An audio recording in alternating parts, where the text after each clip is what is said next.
Dylan, you son of a bitch.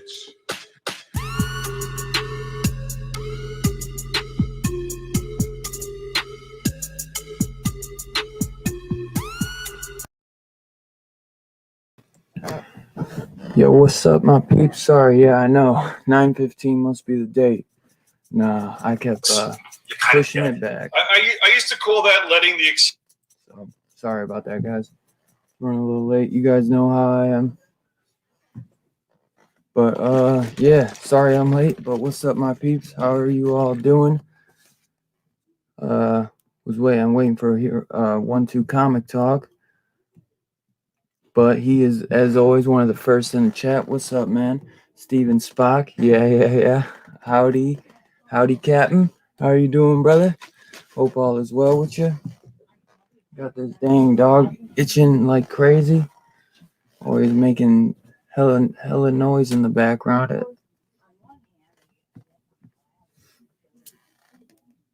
But yeah, hope everyone's all well.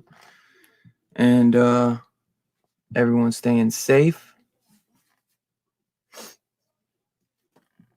Here we go. What's up, boss? How are you?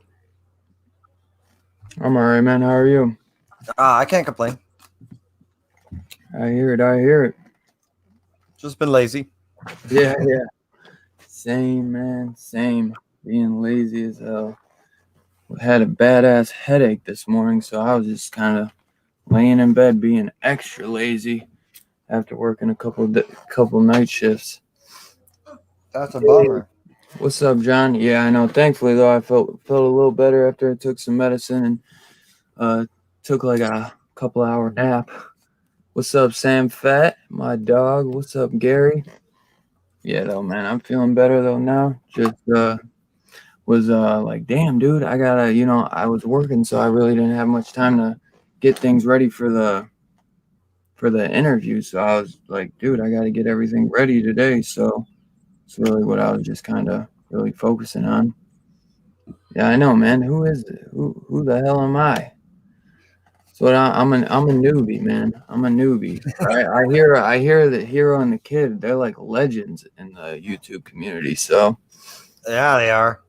What's up, Scarpad? The legendary meme of the community. My man just dropping fire on us as usual. That and wit. You got wit that's hard to keep up with. Yeah, you see what he did to JB? No, I heard something and no, I didn't. I need to know about this. It's funny as hell. Let me see. I forgot exactly what he got him to say. It's like all over though. What was it? Let me see. He almost got Rod to do it too. He's like, no, he's like, you ain't gonna get me. He's like, please shout out my girl, Enormous Tits. But he's like, he put like Enorma Stits. And he got JB to do it. I don't know who that. Oh, no, that was Bubs, I think. That said Bubs Comics got it. And then Scarpad was trying to get Rod to do it earlier. That's awesome. Rod's like, no, you ain't gonna get me. You ain't gonna get me. Well, I was watching Rod, and that's what he said. He goes, hey, no, I saw JB earlier. You ain't getting. I'm like, wait, what happened? What's up, Seth? Yerp. What's up, Perp? My dog, how you been, man? Hope all is well with you, boss. Yeah, man. Thanks, bro. Thanks. I was taking a couple-day break, but I got a couple reviews. I'll have one put out tonight, and I'll have another one in the morning before I do the review. I'm hoping at least I'll have one out tonight. So I went to my shop the other day, and after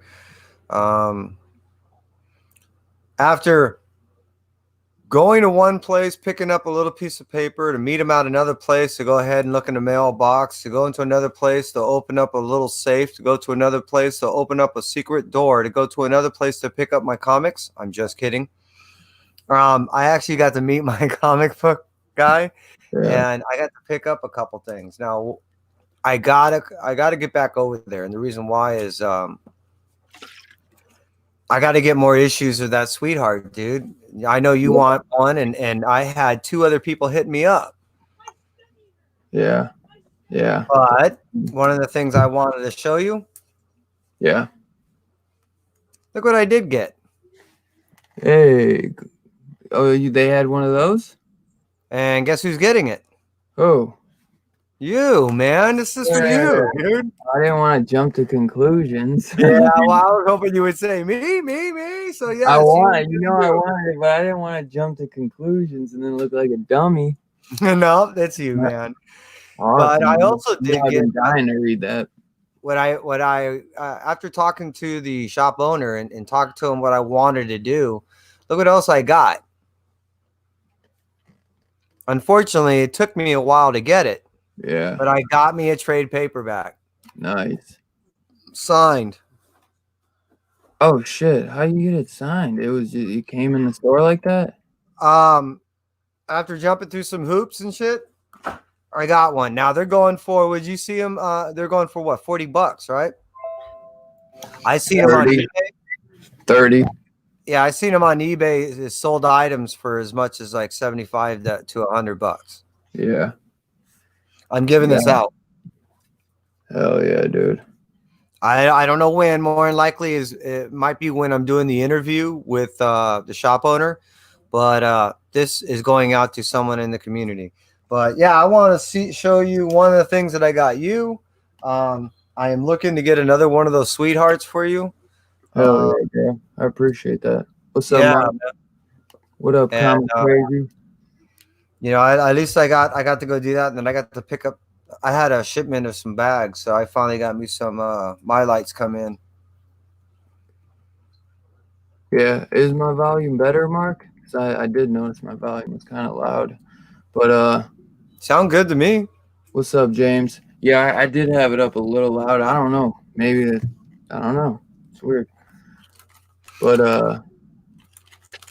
You got yeah, anything left to read still? what? You have anything left to read? Is there anything that you haven't read that you from the past weeks?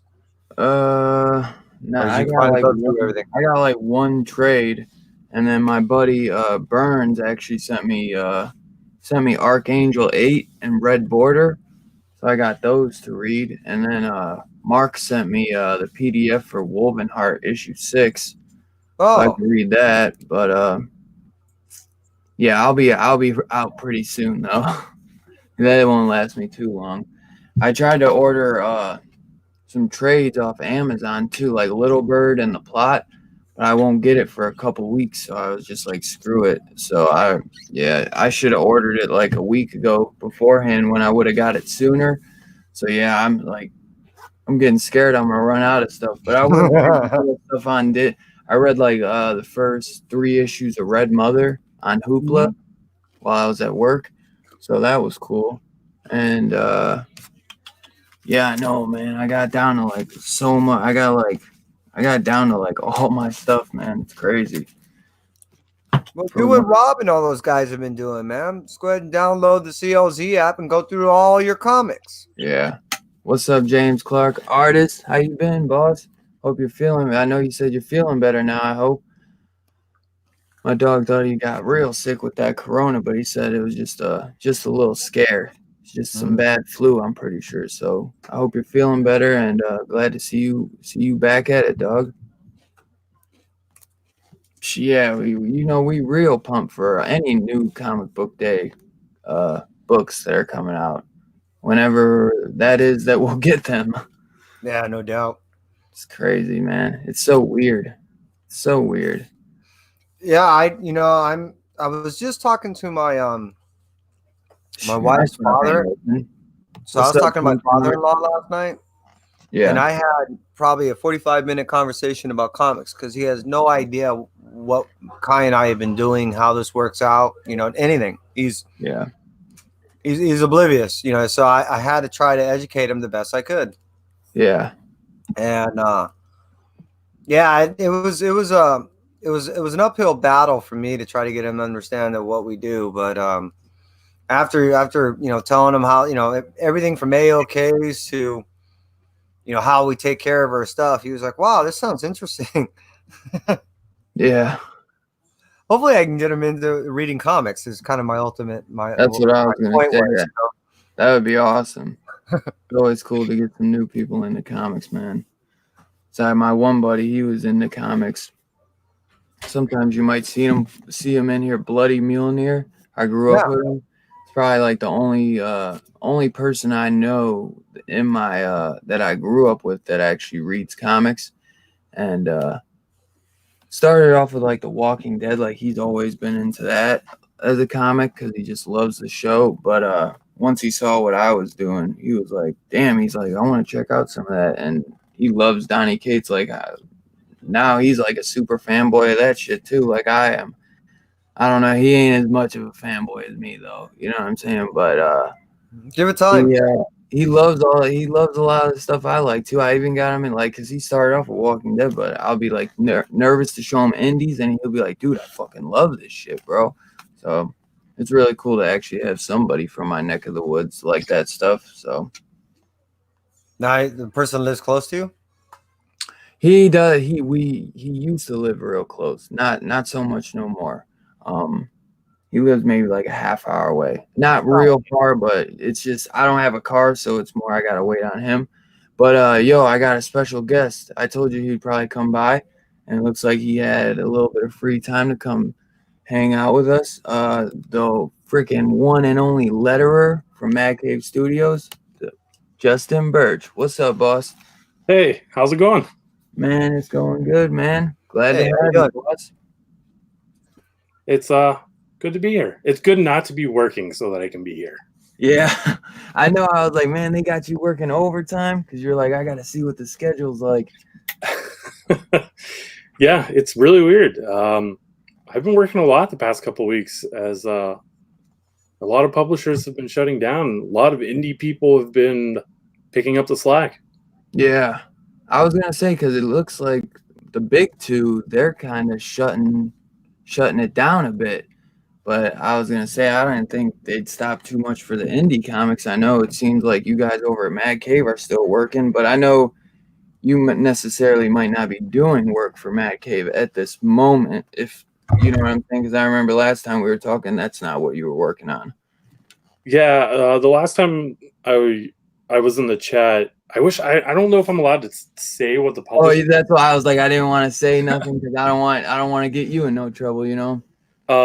It's probably one of those things that if I ask, they'll probably tell me yes or no. If I can, I mean, like I won't say the book, but I could probably say the publisher. Yeah. Crap, I was going to say something. I forget what it was.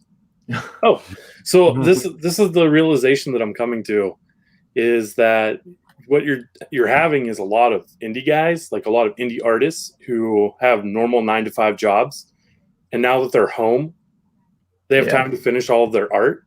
So like they're just cranking stuff out. Yeah, I bet, man. Just sitting just going nuts in the drawing room. That's definitely a good thing. I just been reading like crazy, man.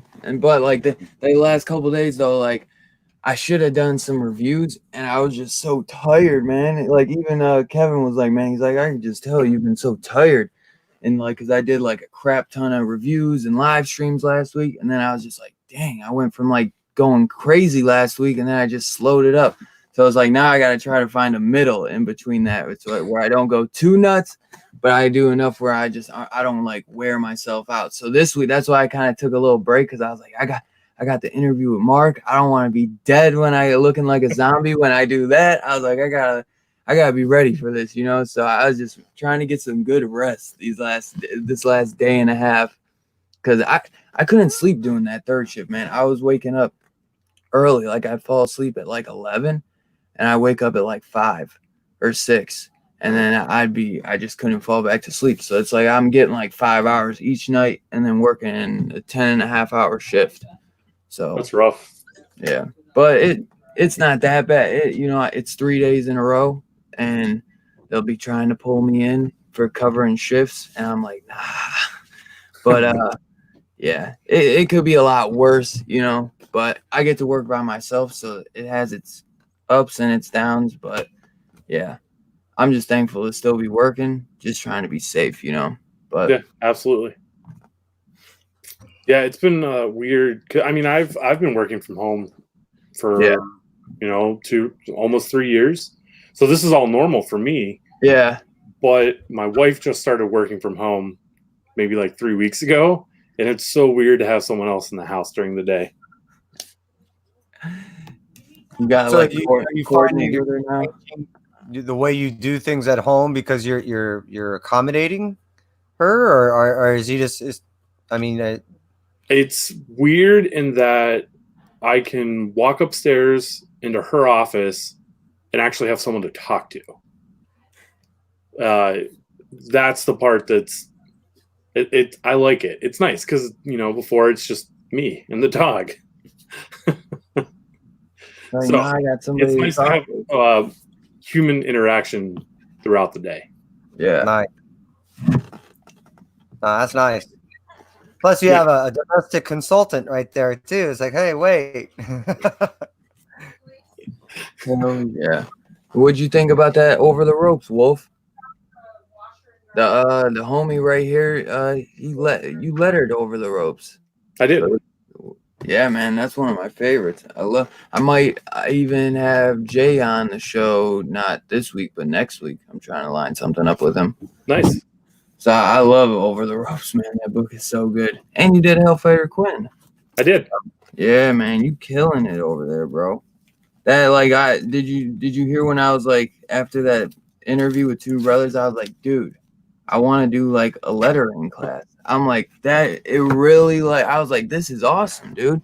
That was a great live stream, man. That was like genius. You showing what you guys did step by step, or what letterers do step by step, because they don't get the credit they deserve. There are people who do give the credit, but it really opened my eyes up to it. Like I'll still give credit to like everybody in the book. I try to. Sometimes I forget. I don't do it every single time, but I do at least try to with the Mad Cave books, or with at least with the indie books, because I feel like everybody comes together for those in a big way, and they bust their ass. Not that the big two doesn't, but I don't know. I just like to give that full credit to the indie books at least, Yeah, and I can only speak for myself, but I appreciate that. Anytime you take the time to shout out the entire creative team, it's much appreciated. Yeah. Well, I figure, you see these books, man, and it takes a team to put it together, I mean, and we appreciate the content that we're given, man. Me and my buddy Kevin right here, we're weekly comic book goers, so it's just, it's cool to be able to hang out with you.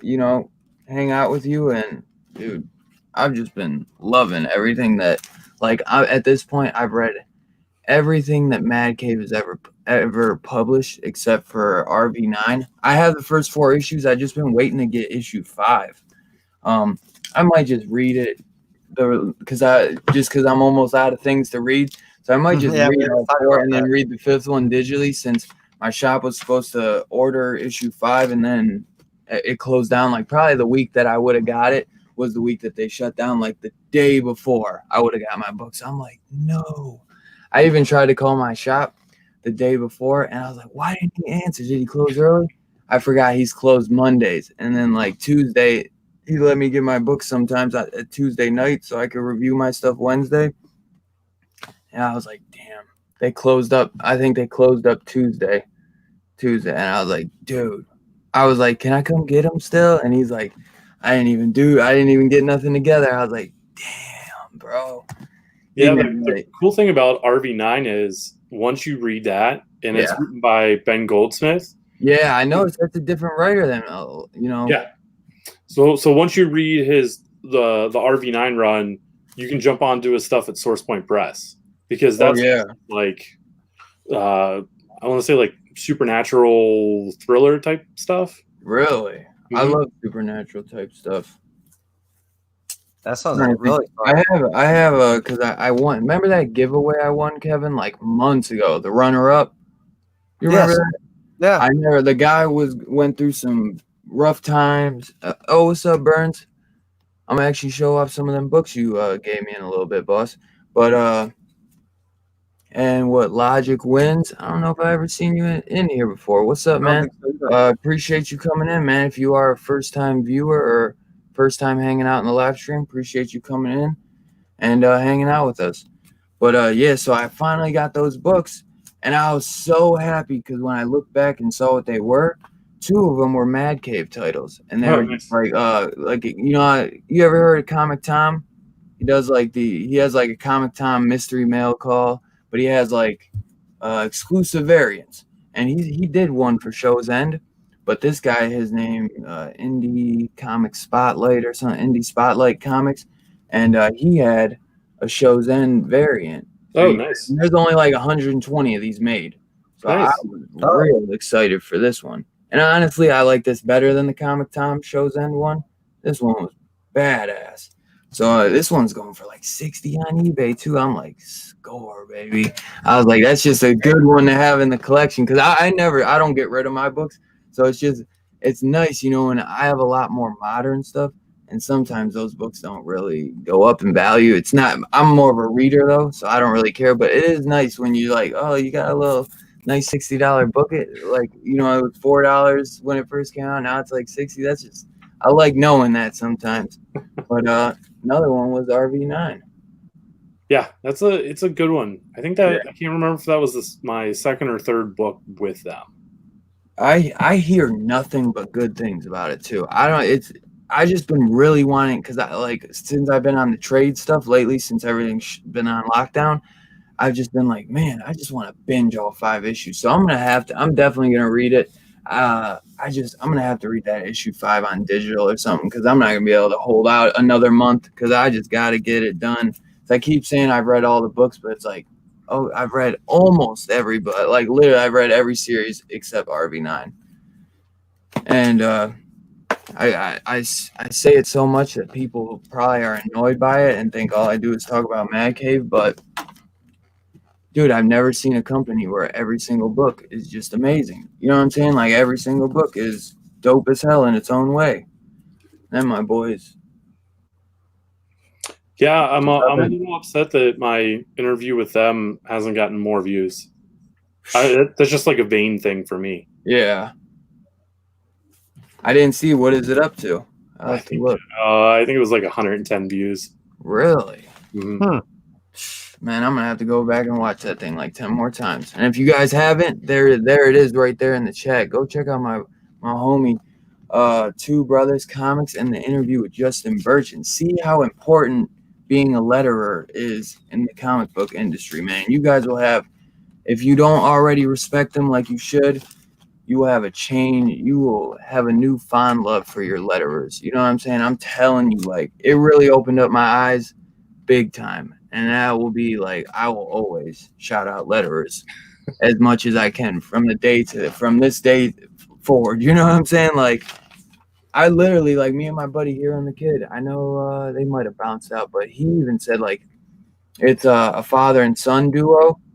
Yeah, I've watched a couple of their videos. Yeah, okay, cool. Mm-hmm. So, yeah, the little Will, though, he's like, man, he was looking into those classes you were talking about. Like, I was like, dude, I think I'm going to do it as well, man. Like, it's to, like, you know, be a letterer, maybe write some stories.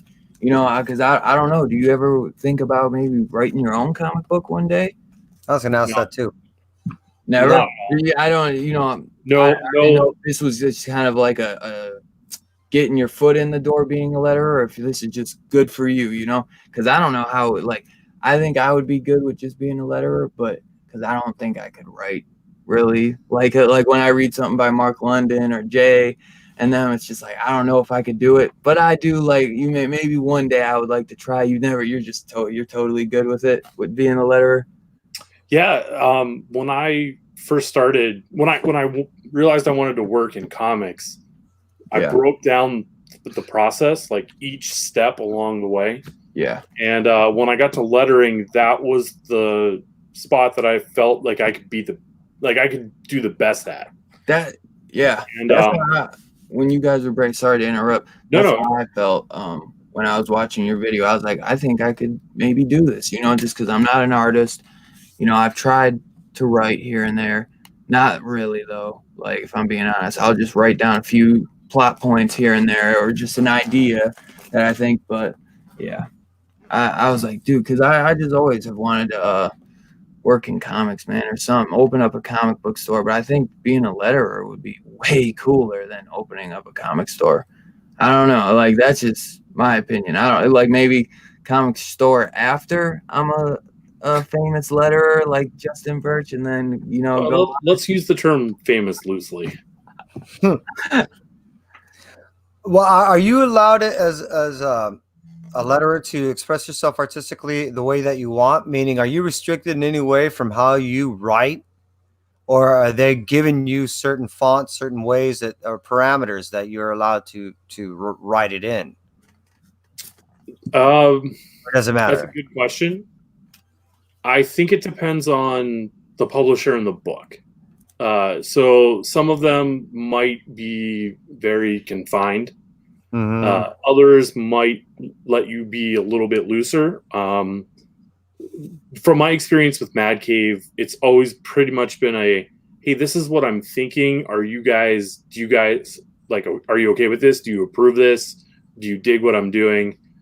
And so far, every time I've asked, they've come back with, yeah, that's great. Let's do that.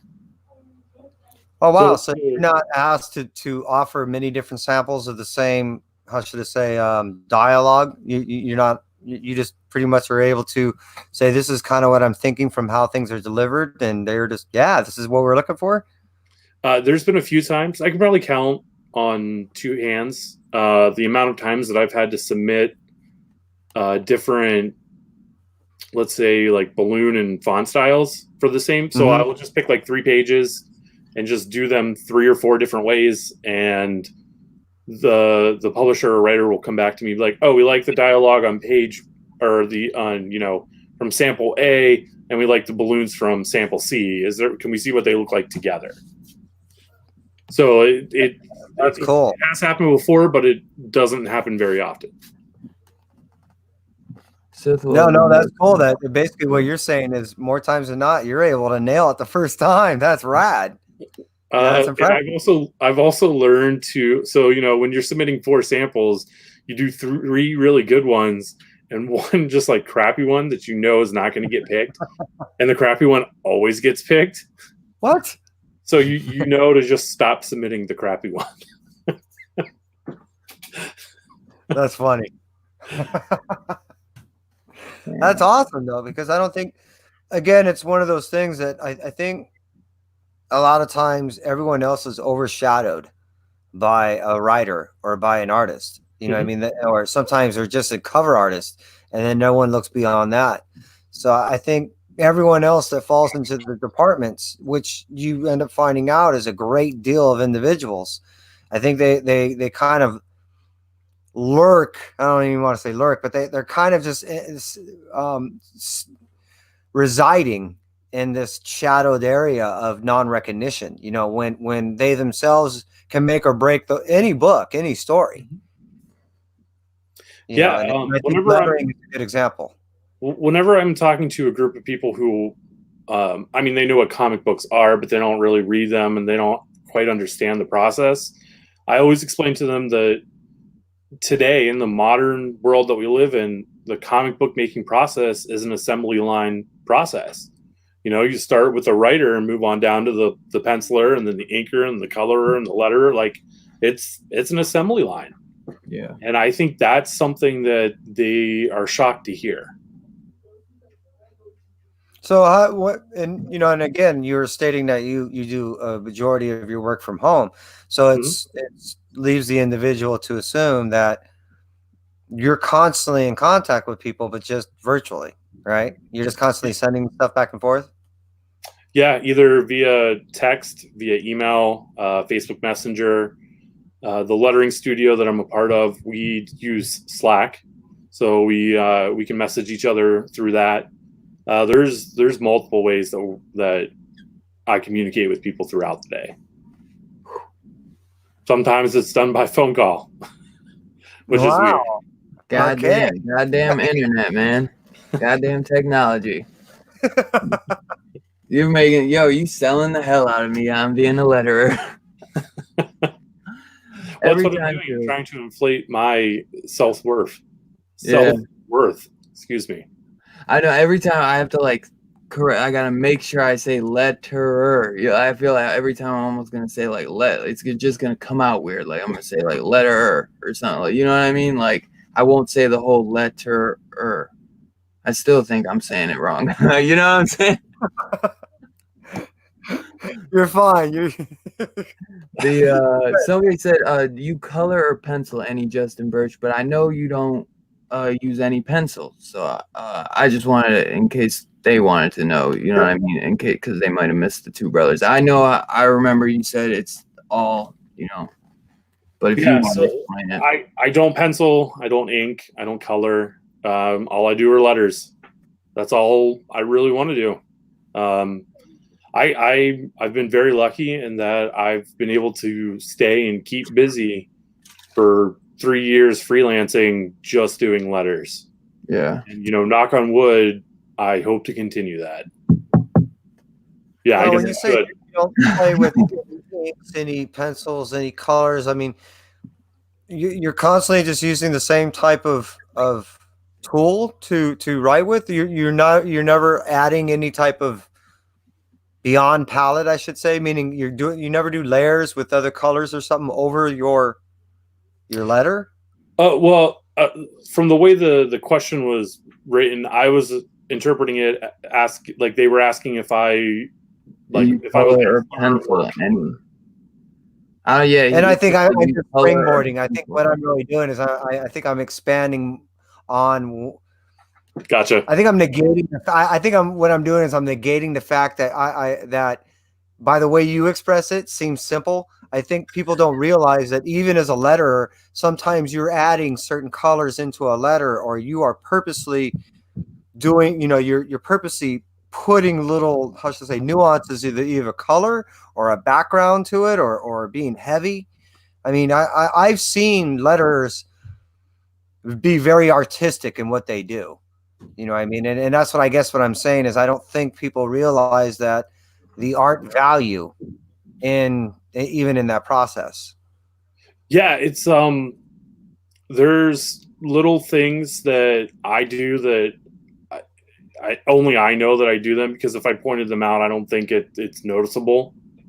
But yeah, like I'm picking colors for sound effects and caption boxes and designing caption boxes if it's a special character. Like there's a Mad Cave book that I'm working on that hasn't been announced yet that I'm doing some really cool caption box stuff in, and I'm really excited for those to be seen.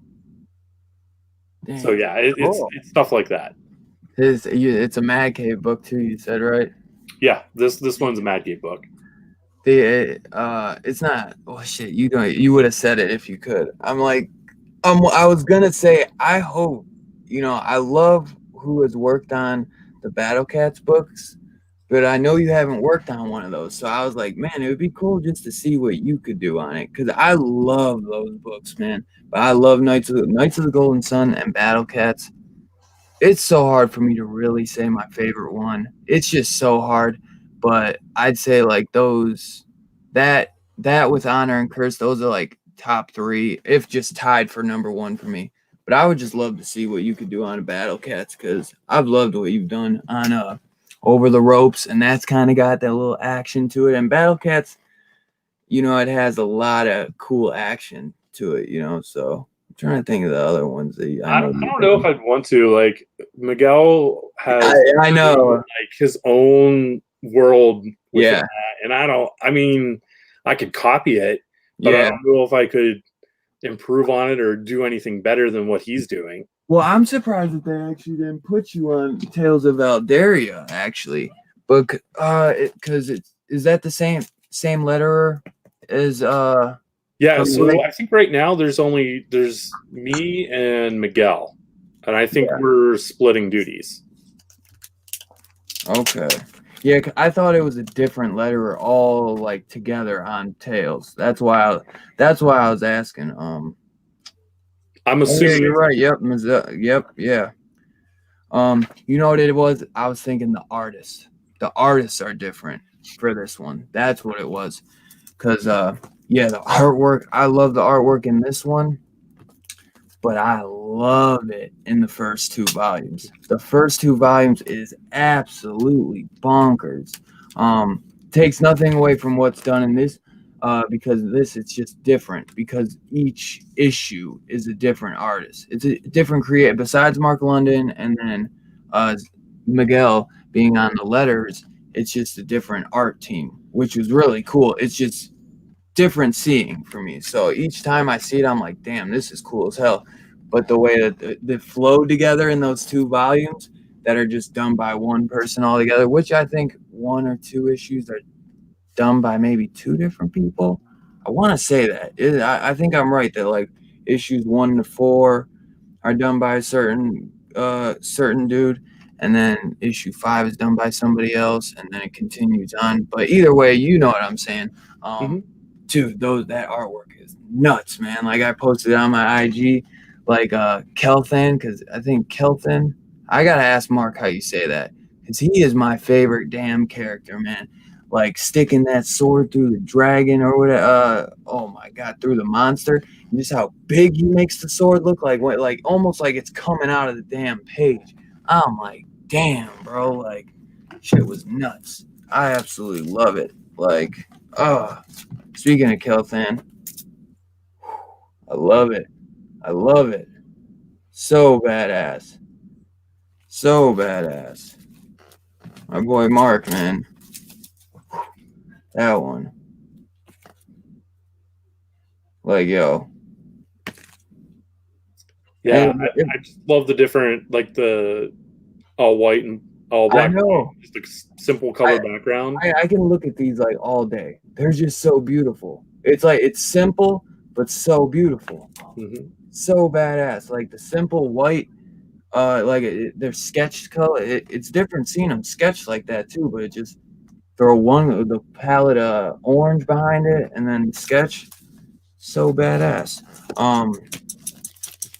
Yeah, man, I love Battle Cats. And I was gonna ask, I thought Knights of the Golden Sun for some reason was his first book for Mad Cave, but it was Battle Cats, wasn't it? That was the first Diamond book. But sent out by Diamond? I thought it was Knights of the Golden Sun for some reason. I don't remember. Or I shouldn't say remember, I should say I don't know. Hey, well, it's a good one. I can ask Mark tomorrow. So I got like good questions for him. So I've read every book that he's done, so it's like I'm asking him about every single book. I gotta know, man. Like I love him so much, dude. Like, and like each book is so different in its own way, man. It's crazy. But I was like reading his About Me, and I was like, I've seen what this type of shit he loves growing up. I was like, okay, now I see why some of this stuff is coming off. It's just awesome, man. What were you gonna say, boss? Mark's a good dude. I met him in New York last year, and we just stood around and shot the shit for a while. Man, I've just been emailing with him for months, and he's just been like the coolest, man. Like I've never met a CEO of a company, period, but he I without a doubt know there's not a CEO / writer / creative chief officer that works as hard as he does, and that can be still such a nice, kind, endearing guy as well. Most of you know what I'm saying? Like you hear about CEOs and they're just probably jackasses. Not saying everybody is, because I'm sure there's some nice guys out there, but you know what I'm saying? Maybe I'm just kind of writing it off. You hear about like people like that, and they're usually like, just, they're just always kind of mad or something, because they're like, man, I'm running such a big company. But dude, you can just tell, man, he's just a great guy. Yeah, my favorite thing, I saw him do the interview with two brothers, and what's funny is that he wasn't sure what he was allowed, like which books he was allowed to talk about and which books that he wasn't. And so I think Chris Fernandez was in the chat and was like, all right, yeah, you can mention this book. And he's like, okay, cool. Yeah. He's like, I forget what he said, though, because I was just rewatching it today because I wanted to try to ask different questions than they did. So I was rewatching that today, and he's like, oh, thank God. He's like, I can say it, because he even said to me too, he's like, I get nervous sometimes. He's like, because I don't know. He's like, I don't want to say anything that I shouldn't say. And then he's like, after I'm thinking like, why did I agree to this? I'm like, okay. I was like, well, let's meet up a few minutes early and I'll run by a couple of my questions to make sure, because I don't want put no pressure on you and I don't want you to slip up on nothing. And if anything, you could just tell me all those slip ups behind stage. You know what I'm saying? But yeah, man, I'm super excited for tomorrow. It's gonna be great. And dude, I'm glad to tell you came on, man. Like, that was real cool, man. And I appreciate you reaching out to me today, man. Like, that was super kind and thoughtful of you, man. And I'm just blessed that all the people in Mad Cave have just been so cool, man. Hey Justin, how did you come across Mark? Let me think. I met Mad Cave at New York Comic Con 2017. Is that right? 2017. Yeah, 2017. And I dropped off, or I showed them my portfolio. They took my card. But at the time, I think they only had one book on the table. And I don't even think it was a full book. I think it was just kind of like a preview for Battle Cats. And so the following year, so New York 2018, I was talking to Ben Goldsmith, the writer of RV9 and from SourcePoint. And since we worked together a lot on SourcePoint books, he said, hey, have you talked to these guys at Mad Cave yet? And I said, I did last year. I haven't yet this year. And he said, all right, let me go talk to them first. Let me go put in a good word for you. And then go over there and introduce yourself and start showing them your stuff. And I went, oh, okay, thanks. So I was walking around the show floor. I made it back to Ben. Ben's like, all right, I talked to them. Have you talked to them yet? And I said, no. Ben goes, all right, go talk to them now. So I went over and I started talking to Chris Fernandez, and he liked the work that I had in my portfolio. He liked the stuff that Ben was telling him about me. I have no idea what Ben said. I'm assuming it's good stuff. And they emailed me like a month later just to do a tryout. And they said, okay, we don't have anything for you right now, but we will in a couple months. And I said, cool, that's perfect. That's awesome. So I think late January, Chris Fernandez emailed me and said, hey, we want you to letter the Knights of the Golden Sun trade. How quickly can you do that? And I said, sure, I can do that. That's not a problem. Only thing is, my wife's giving birth tomorrow. I got to go deal with that first. Yeah, that's a big book too. That's 7 issues he had to do that quick. And most of them are about 5 to 6. I think usually 6. 5 or 6 usually. And that's one of the longer. But I think there's only 2 series that are 7 issues, and that's Wolvenheart and Knights of the Golden Sun. I hope volume 2 is as well. So yeah, so they were supposed to get a volume 2 on that. Man, I wish I could know some if you've gotten that done yet. I mean, I would tell you if it's a book that's been announced, I would tell you like what I've done on it. Yeah. I don't know. It was announced, but not officially announced. Like, announced that a volume 2 is going to come, but not when, I don't think, right? Yeah, so they announced that it was coming back. I forget the other titles that were coming back. I know that I'm scheduled to work on it, and I believe that they're working on it now, but nothing has been sent to me to letter. Yeah. That artwork, man, is so beautiful. Like, Kev, you have to read that shit one day, man. I definitely do. It's amazing. Like, I wish they have like volume 1s and volume 2s where it has like the first issues of everything. But if I had one, I'd just send it to you. But I have the volume 2s. Dude, the artwork is nuts. Like, it's like hyper realistic video game types. That's the only way I could really kind of say it. It almost like it's like hyper realistic fantasy. It seems more like a painting than anything else. So I wouldn't say like a video game because it looks like almost so real, like in a way, but in a fantasy type way. But I heard somebody said like Final Fantasy, but I don't know if I would say that. But whatever it is, yeah, painting definitely right there. It's just amazing. I don't think I've really ever seen too much like it. It's almost something like you would see Alex Ross doing if you threw Alex Ross on like a badass biblical book. But I don't know. I have seen some of the pics that you've thrown up online, Dylan, and yeah, the artwork does look pretty killer. Yeah, I love that book, man. That's one I'm definitely excited to check out. For volume 2 and Honor and Curse. That was the one. Remember, I was showing you that the Japanese folklore with the demons and stuff in it. Let me see. Oh yeah, I got it right here. This is some of the Knights of the Golden Sun. I actually can show you because I got the reviews coming out for this one. These are the two I'm gonna actually do reviews on. So probably in the next day or two. Let me see, bro. You're gonna love this, man. Nice.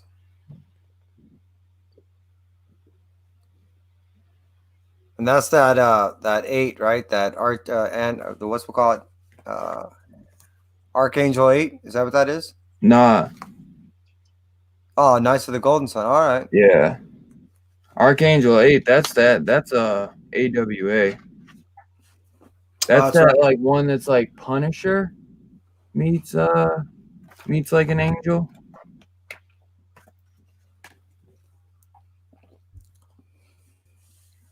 Wow, I like that. I think that's Azrael, I believe. Badass chick, man. Yeah, all the rendering in it is very smooth. Yeah, I showed you I know I showed you the Honor and Curse. Remember all that demon stuff I was showing you? The Japanese folklore? Yeah. And you write about that. One of the easiest looks to do on a character, and they were too lazy to even do that. Been better off calling it something else. Because Bloodshot. Have you watched the Bloodshot yet, Justin? No, I haven't. I haven't watched it all, but it could have been done better, Really? That's a bummer. Yeah, like you could tell, like, see, it's just with what they're doing, like with the CGI, like it looks cool, but like Vin Diesel's acting isn't fully there because it's just like he's probably like not really doing anything. Like he's acting, but like you can't really like he's getting shot in the face, but like nothing. It does like he doesn't really take his head. It'll be like slow motion. His head just kind of tilts back or like moves to the side, and then you just see like shit pop off, and then it comes right back. It looks cool, but it could be better. Vin Diesel is kind of a one-sided actor in a way. I love him as Dominic Toretto. It's just when I see him acting, I just don't think he has a broad range is all. Not to hate on him or anything, you know what I'm saying? But there's just some actors, where you see them and sometimes they're just kind of one note. If that you know what I'm saying? Yeah, no, he's not a very dynamic. I have a different opinion. That's just he does have some movies when he was younger where he's not. Like there's this one where he played like a dirty detective called A Man Apart. I think he actually had a little hair on him too. I always like that too. There is times when he has, but I just felt like over the years he kind of it's just been one note. Man, it's not a bad thing because he is a badass motherfucker. You know what I'm saying? So I don't know. I'm one of the people that actually liked The Last Witch Hunter. I like him as an actor. I actually anything he is in, I end up watching because I'm like, oh, it's gonna, he's just he's kind of like or Schwarzenegger and stuff. You're like, I'm gonna just enjoy a badass action flick. He's not like Schwarzenegger as much, but I'm gonna. Yeah, if you're looking for some serious acting, that's you're looking for a different movie and it's not gonna be with him in it. I'm like, I'm gonna just stop talking before I dig myself in a hole that I can't get myself out of. Remember, I was showing you this though, Kev. Yeah, no, I Yeah, know. I remember that. Techniques where it's I was just about to say, okay, yeah, Zach Miguel worked on this one. This is another one I'm excited as hell for. This was the last one I read. So RV9 is the next, will be the next one, like I said, but this was the last one I read. And I was like, holy shit. yeah, that's one that I have to read is that RV9. That's one that I've been wanting to read. Justin, have you heard of a story called Sweetheart? It's like, do you get into horror? Are you a horror fan by chance? I don't go out of my way to watch horror movies. Okay. I'm starting to read more horror comics. Yeah. It just it's bad to say, but when it comes to horror comics, a lot of people have to be talking about it for me to check it out. Yeah. Hey, I mean, shit. Everybody's likes what they like. So you've been reading like Something That's Killing the Children? Yeah, I have been reading that. The main reason I started reading that was because Darren Bennett, the letterer who is like the owner and operator of Amworld Design, is lettering that book. Oh, okay. And awesome. He's my boss, so I picked it up so I could support him and read what everyone was saying was a good story. Shit. Except I read the trade before I went to sleep, which you had nightmares probably. Yes, one of my smarter moves. That shit is good, man. Issue 6, like that first trade, like is amazing. Mm-hmm. And I'll tell you that issue 6 really stepped it up, man. Like I knew it too. Once it got launched for ongoing, I was like, they can go anywhere with this book, and they're gonna. And issue 6 was probably my favorite issue so far. It just really showed that they are gonna really world build, and it was just, there's some real crazy shit going on. I don't know if you've read issue 6. I'm not gonna really spoil it because it's amazing. I think I have read issue 6. How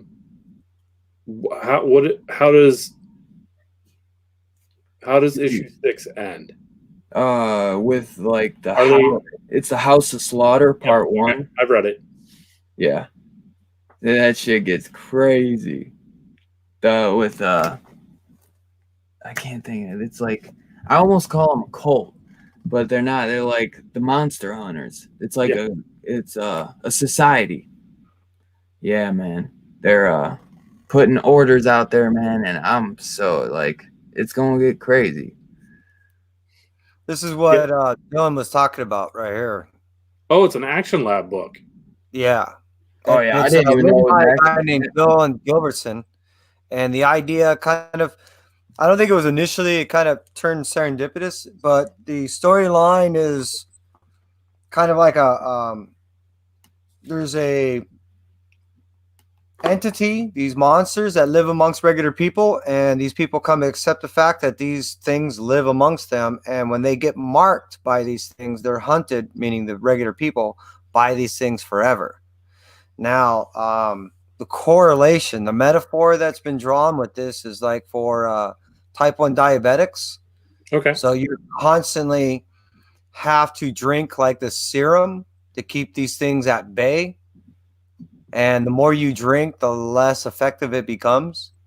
Okay. So just like insulin, the less effective it becomes. Yeah. And my daughter's a type 1 diabetic. So I didn't even know this when I bought the book, but I went to meet the guy, get it signed, and after talking to him and reading it, just I think it was just last night I had my daughter read the book because I'm going to do an interview with him. And nice.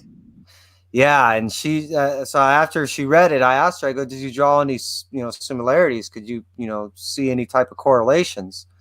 And she's like, well, okay, no, maybe not. And I said, well, did you ever think about how it relates to you having type 1 diabetes? She goes, you know what? It did, but I didn't want to say that.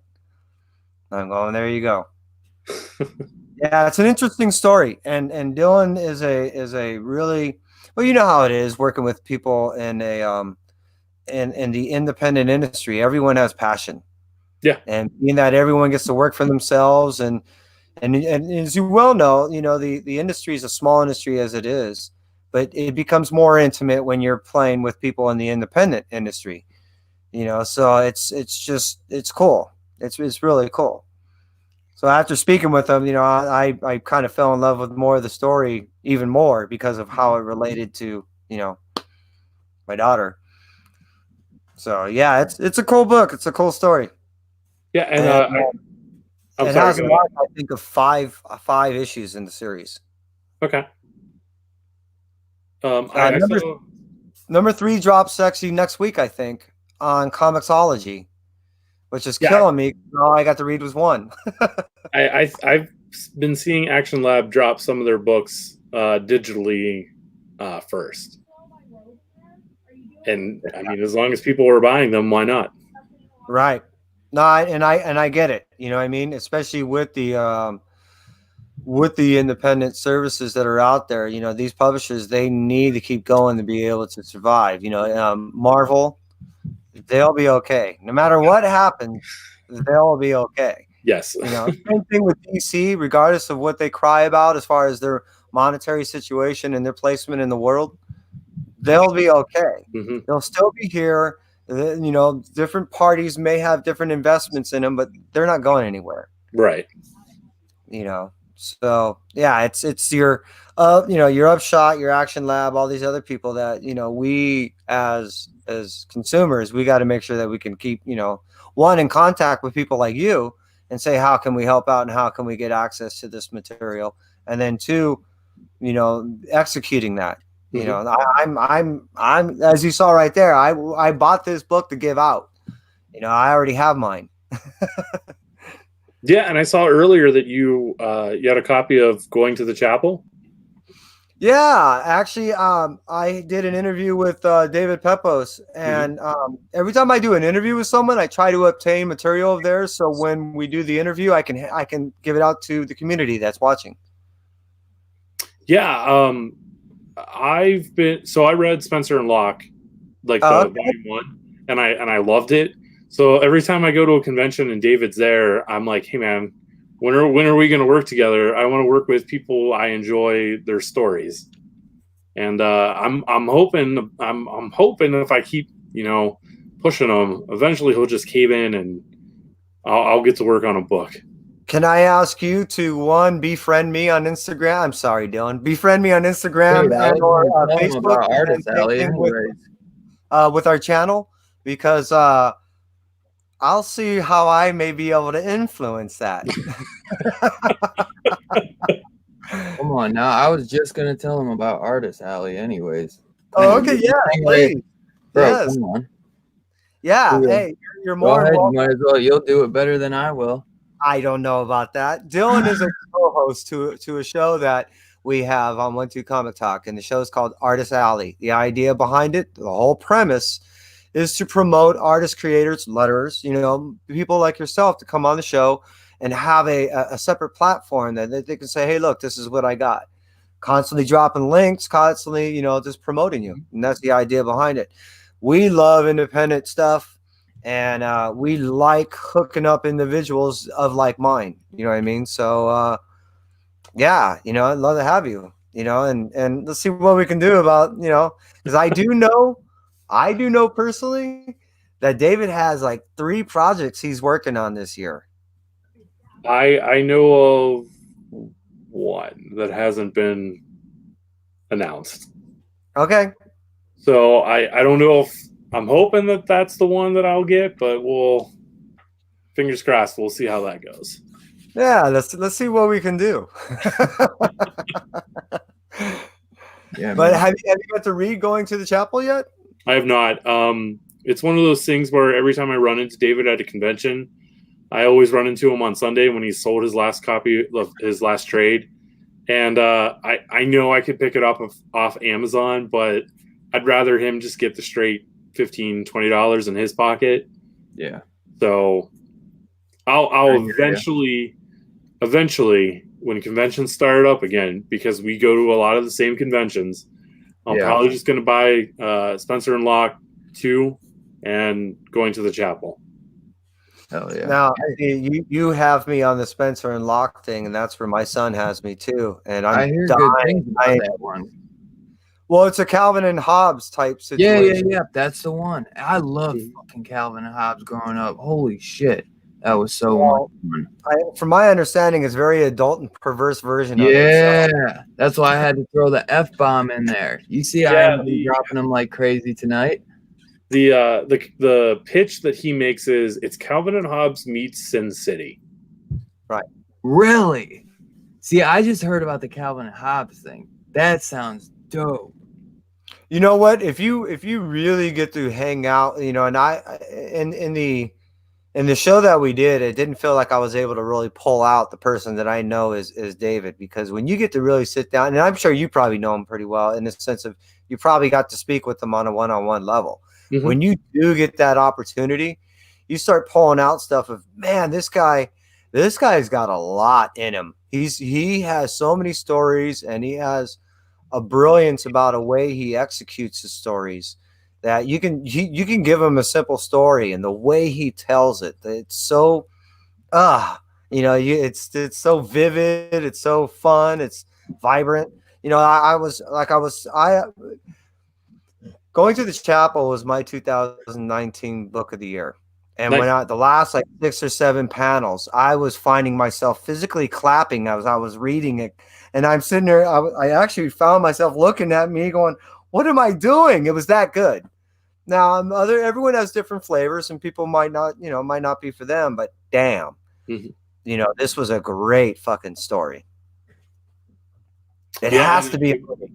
I haven't even read issue 1, and I purposely held off on buying single issues because I wanted to buy it in trade format. So now it's just me talking to him on the Friday of a convention and picking it up on day 1. Well, I have to admit, also his stuff is torturous reads, and certain reads that I mean by torturous reads are Frank Gogol is another good example.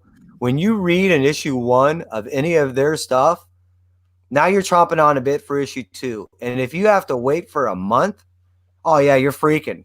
You're jonesing like an addict. You're just like, I can't take it no more. I gotta get this stuff. So I understand when you're saying single issues sometimes kill you when you want the whole story. Mm-hmm. Yeah. I love binge. We're in that era too. Like that's what with the trades. Like right now, I'm really getting into the trades. Like I pre-ordered The Plot, and which I don't know if you've heard of that one, Justin. That's another horror title. It's getting a lot of hype from Vault, Michael Moreci. I feel like I should, but I haven't. You probably heard of it, I'm sure. Or you said you haven't even heard of it. I'm sure you've. I feel like I should have. I should be at least familiar with it, but I'm not. Yeah. The what was the other one I was gonna say? And Little Bird. If you heard of that one, that's another big one. A lot of people. I don't know what publishing company put that out. It might have been Image. A lot of people were loving Little Bird. But so yeah, when I like to order trades in like indies in trade form sometimes. Mm-hmm. They read sometimes a lot better. My buddy Chaos would definitely, say the same. Like some books just read really well trade form, instead of waiting month to month because you're just like, damn, and then you forget shit. And I love singles definitely more than trades, but yeah, sometimes I do enjoy just, binging a trade, I don't know. And there's a benefit to the trade, I think. If you go to a convention and you're walking down Artist Alley and you see people who are self-publishing and they have maybe like 1 or 2 issues on their table. Yeah. I hate to say this and I hate to be that guy, especially since I'm a creator. But I'm always hesitant and a little worried that I'm going to start a story and they're not going to finish it. Yeah. Heck yeah. I hear that. That's why for, people who self-publish or people who are indie, I try to hold off until the trade. Unless I show up at their table and they have 8 like issues 1 through 5. And then I go, okay, you're committed to finishing this story out. Right. And I know that's terrible for me to say. Yeah. That's unfortunately just my opinion. Yeah. I totally get that. It's a similar thing with some of the big two books, but it's not where they're not going to ever come out, but where you're going to wait months and months and months for some like Spider-Man, J.J. Abrams.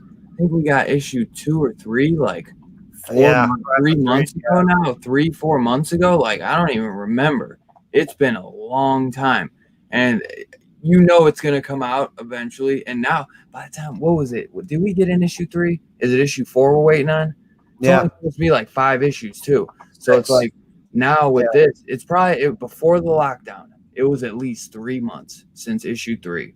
By the time lockdown's over, we might not get that shit for it. They better have those 2 issues done as soon as lockdown's over, because it'll be like what, half a year to a year just to get 5 issues out.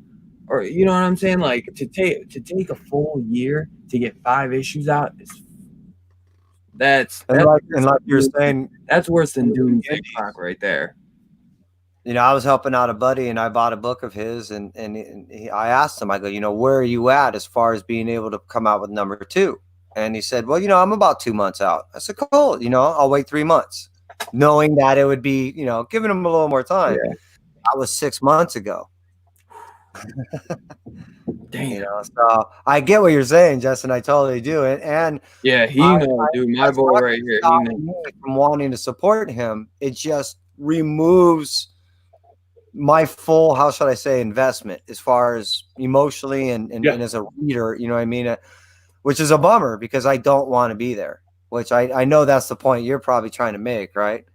It's like if it's a person I've never met, if I'm not friends with them and I'm just walking through Artist Alley and like the pitch they give me is just awesome. The art looks great. And I'm generally interested in buying the book. I just feel a little apprehensive about picking up that book and getting invested in it. If I think that there's a possibility that it's not going to go anywhere, we're not going to get an issue 2 or 3. Right.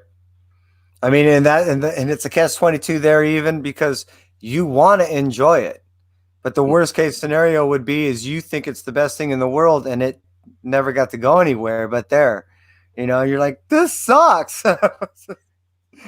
Yeah, it's a perfect catch-22. The person, you know, selling it is probably trying to decide if they're going to do an issue 2, depending on how issue 1 sells, and is anyone going to buy issue 1 without a promise of an issue 2? I just did an Artist Alley Wednesday, and the guest I was on the show, she had to wait a little while before she can come on. And the reason why is when she does everything herself. Her name's Mia. When she finally had the funds to be able to produce issue 2, which she was about a month and a half behind, her shipment got ripped off.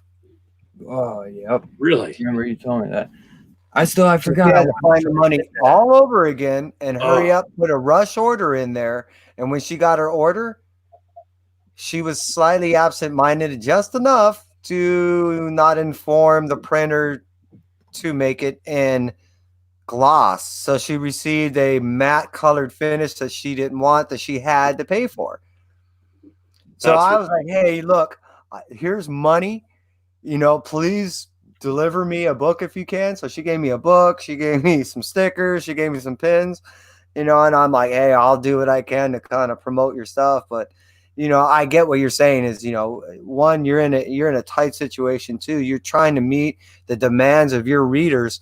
And then when you come across situations like this, these can almost be make it or break it moments for people. And it's through no fault of that person either.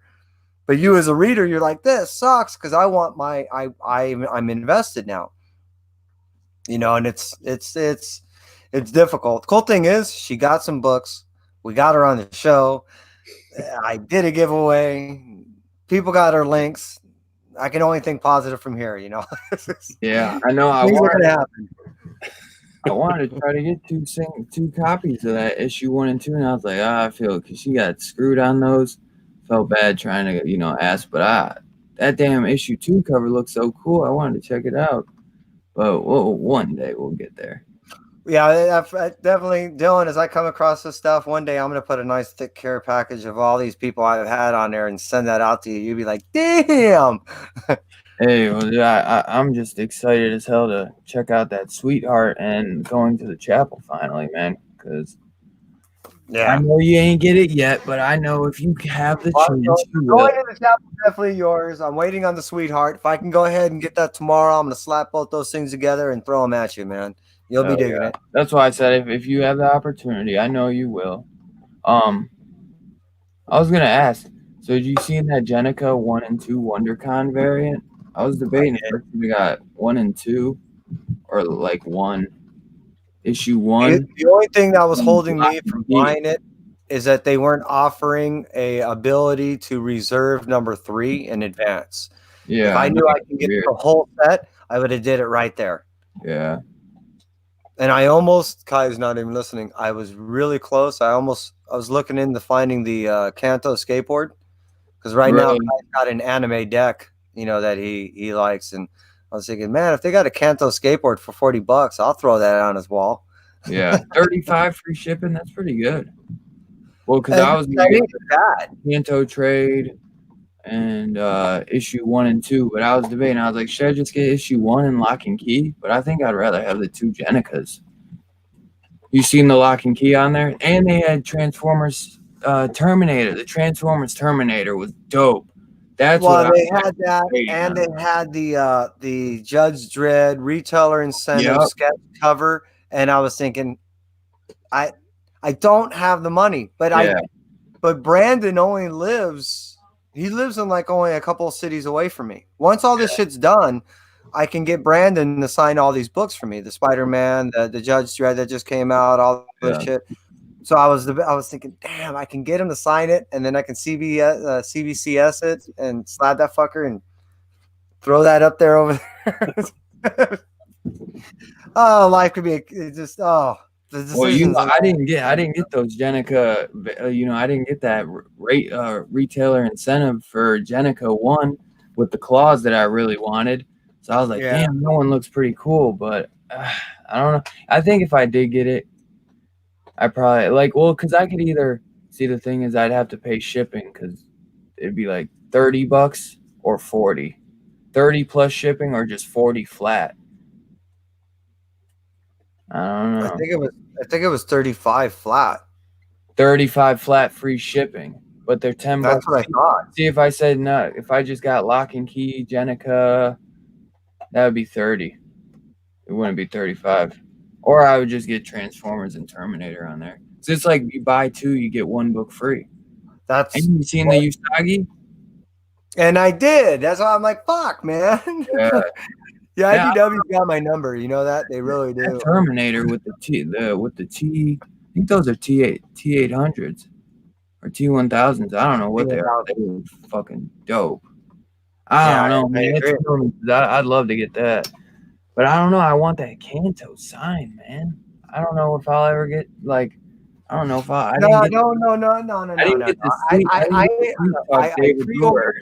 I pre-ordered a retail incentive. I pre-ordered a copy A.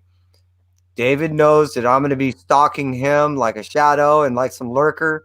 Yeah. So I will end up finding him somewhere. You tell me what you want. We'll work things out. And as far as signatures and all that shit.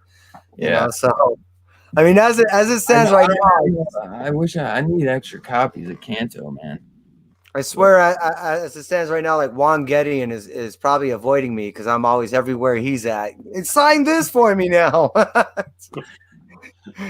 I'm a signature slut is really what it is. So dude, because he's out in Cali, Justin. He's always at he has so many comic shops out by him, and they're always doing signings. And he is at every single one of them. And that's why he has his little artist alley thing, because he, these people, they end up getting very, Kevin's just a good talker. And he is very upfront. He is very kind and generous when he talks to people. He's not an ignorant asshole, like some crazy kind usually, I wouldn't say usually comic book people aren't ignorant assholes to begin with though. But, he knows how to talk, and he gets these people to, tell them their My son and I are OneTwoComicTalk. So he and I started this show together when we started meeting artists and creators, and we want to share our experiences with the community. So that's what we do. You know what I mean? We love going to meet artists, and it's our way to attach a story to a story. Yeah. If that makes sense. You know what I mean? Yeah. So, and then when we really fall in love with certain, artists and creators' works, or the story that we've associated with their works, it tends that we end up getting this stuff slab, and we end up just throwing it in our box and keeping it and going through these stories. You know what I mean? Because for me, they're like intrinsic. They're what is that? Where you're storing away a memory. But you know what I'm saying. You know what I mean? I'm trying to remember posterity. So it's for posterity. Mm-hmm. You know, I've never sold a book, so it's never for prosperity yet. You know what I mean? But all for me and my son just to hang out, and so like he says, we go to different signing events, whatever he digs and whatever he wants to do. We just go to those things and meet people like you, and then we invite him onto the show. Yeah. Do you go to a lot of conventions also, or do you just do store signings? Mostly store signings. I've only recently been to a couple of conventions, but more times than not, I still gravitate towards that independent artist area. Mm-hmm. So I kind of walk past all the big people, you know what I mean? And then I tend to go to, and then it's just I know that every time I talk to the independent people, I get so much passion. You know, there's just so much heart, so much love for what they do. And it's not to remove anything from anyone else. It's just something I've keyed on, you know what I mean? And I enjoy. So my son is noticed that too. Yeah, he's 15 now, and he's no idiot. So we like that stuff, you know, we dig it. Yeah. Mostly store signings, but we have in my area. I got over 50 stores in a 22-mile square area or something like that. That's a pretty nice. It's a pretty nice number. Oh, it's crazy. Yeah. It really is, you know, and we don't mind traveling to go visit good people. Mm-hmm. So I'll travel 50, 60, 70 miles one way just to go meet someone. Mm-hmm. And then you're, creating a memory, and you have a story to tell from it. So yeah, I get it 100%. Yeah, we tend to have this ritual. We wake up in the morning when we decide we want to do a signing event, and we go to our local diner. Mm-hmm. We have breakfast. We tend to do a little video, you know what I mean, right there at the diner saying, hey, we're going to go to the signing event. We have another thing that we do, that if someone sees us and they say 1-2-Comic-Talk, we'll give them a free shirt. Oh, nice. More times than not, whenever we meet an artist or a creator, we give them free shirts. Nice. Or if they're out of shirts, they buy them ice cream. Exactly. The thing, and if we don't have the budget for ice cream, we'll always give someone a shout out on the show. Mm-hmm. Yeah, just for recognizing us. And it's our way of giving back to the community. And it's been a way for us to hang out with community people as an excuse. You know, if we ran out of shirts and we're just hanging out eating ice cream, these are killer memories. You know what I mean? It's pretty cool. Yeah, no, I totally get it. I think that's awesome. So what are you doing at this time to stay safe and well? I mean that both physically and mentally. My routine hasn't really changed much. I'm not going out. I'm just staying in and working. The only time I'll go out is if I have to go to the grocery store. Yeah. Mentally, it's just really nice to have my wife working from home. Just have someone else to talk to. Yeah. You should see some of these people I'll talk to, and because I work at a gas station, and some people, they just come in there to buy lottery tickets, and that's it. I'm like, damn. So I didn't know lottery tickets, scratch offs were essential. That's all they'll buy. I was like, get out of here, man. Go in the house. Go back home. But one guy, he's like, man, I had to take a walk, man. He's like, I'm sick of hanging out with my fucking chick, man. He's like, I can't stand this shit, bro. I was laughing so hard. He was like really mad. He's like, I can't stand hanging out with this girl, man. She annoying the hell out of me. I was like, it's been a day, bro. It was like the first week too. It was like the first day, bro. I was like, you're kidding, bro. My wife is always like, we have never gotten to the point where we wanted to kill each other, but she just does these little things that are just hilarious. Like today, she came downstairs and she looked at my desk, and she saw this, and she went, when did you get blue Jigglypuff? Yeah. And I just started busting out laughing because it's Kirby. It's not Jigglypuff. Oh, I thought that was just I was gonna say, but Kirby's pink. This is after you like absorb someone with ice powers. Yeah. Oh. Okay. Yeah, to me that's exactly what it looked like at first. It was like, that looks like a Jigglypuff, but I couldn't stop laughing. I just thought it was hilarious. well, What's you up, know what? Jerry? What's up, Then Chris? I'm right there with her. I would have said the same fucking thing. Well, she then made me pull up a picture that compared Jigglypuff to Kirby so that she could point out all of the similarities as to why she would have gotten that confused. You know what? There's a person after my own heart. I probably would have did the same thing. Prove it. Oh shit, that's awesome. You know, I've been fortunate too, because my wife and I we were just talking about how other people are just at each other's throats, and here we are just cracking jokes. Yeah, you know. So yeah, and I got my son, my daughter, and her boyfriend hanging out with us too. So we got a full house and a half.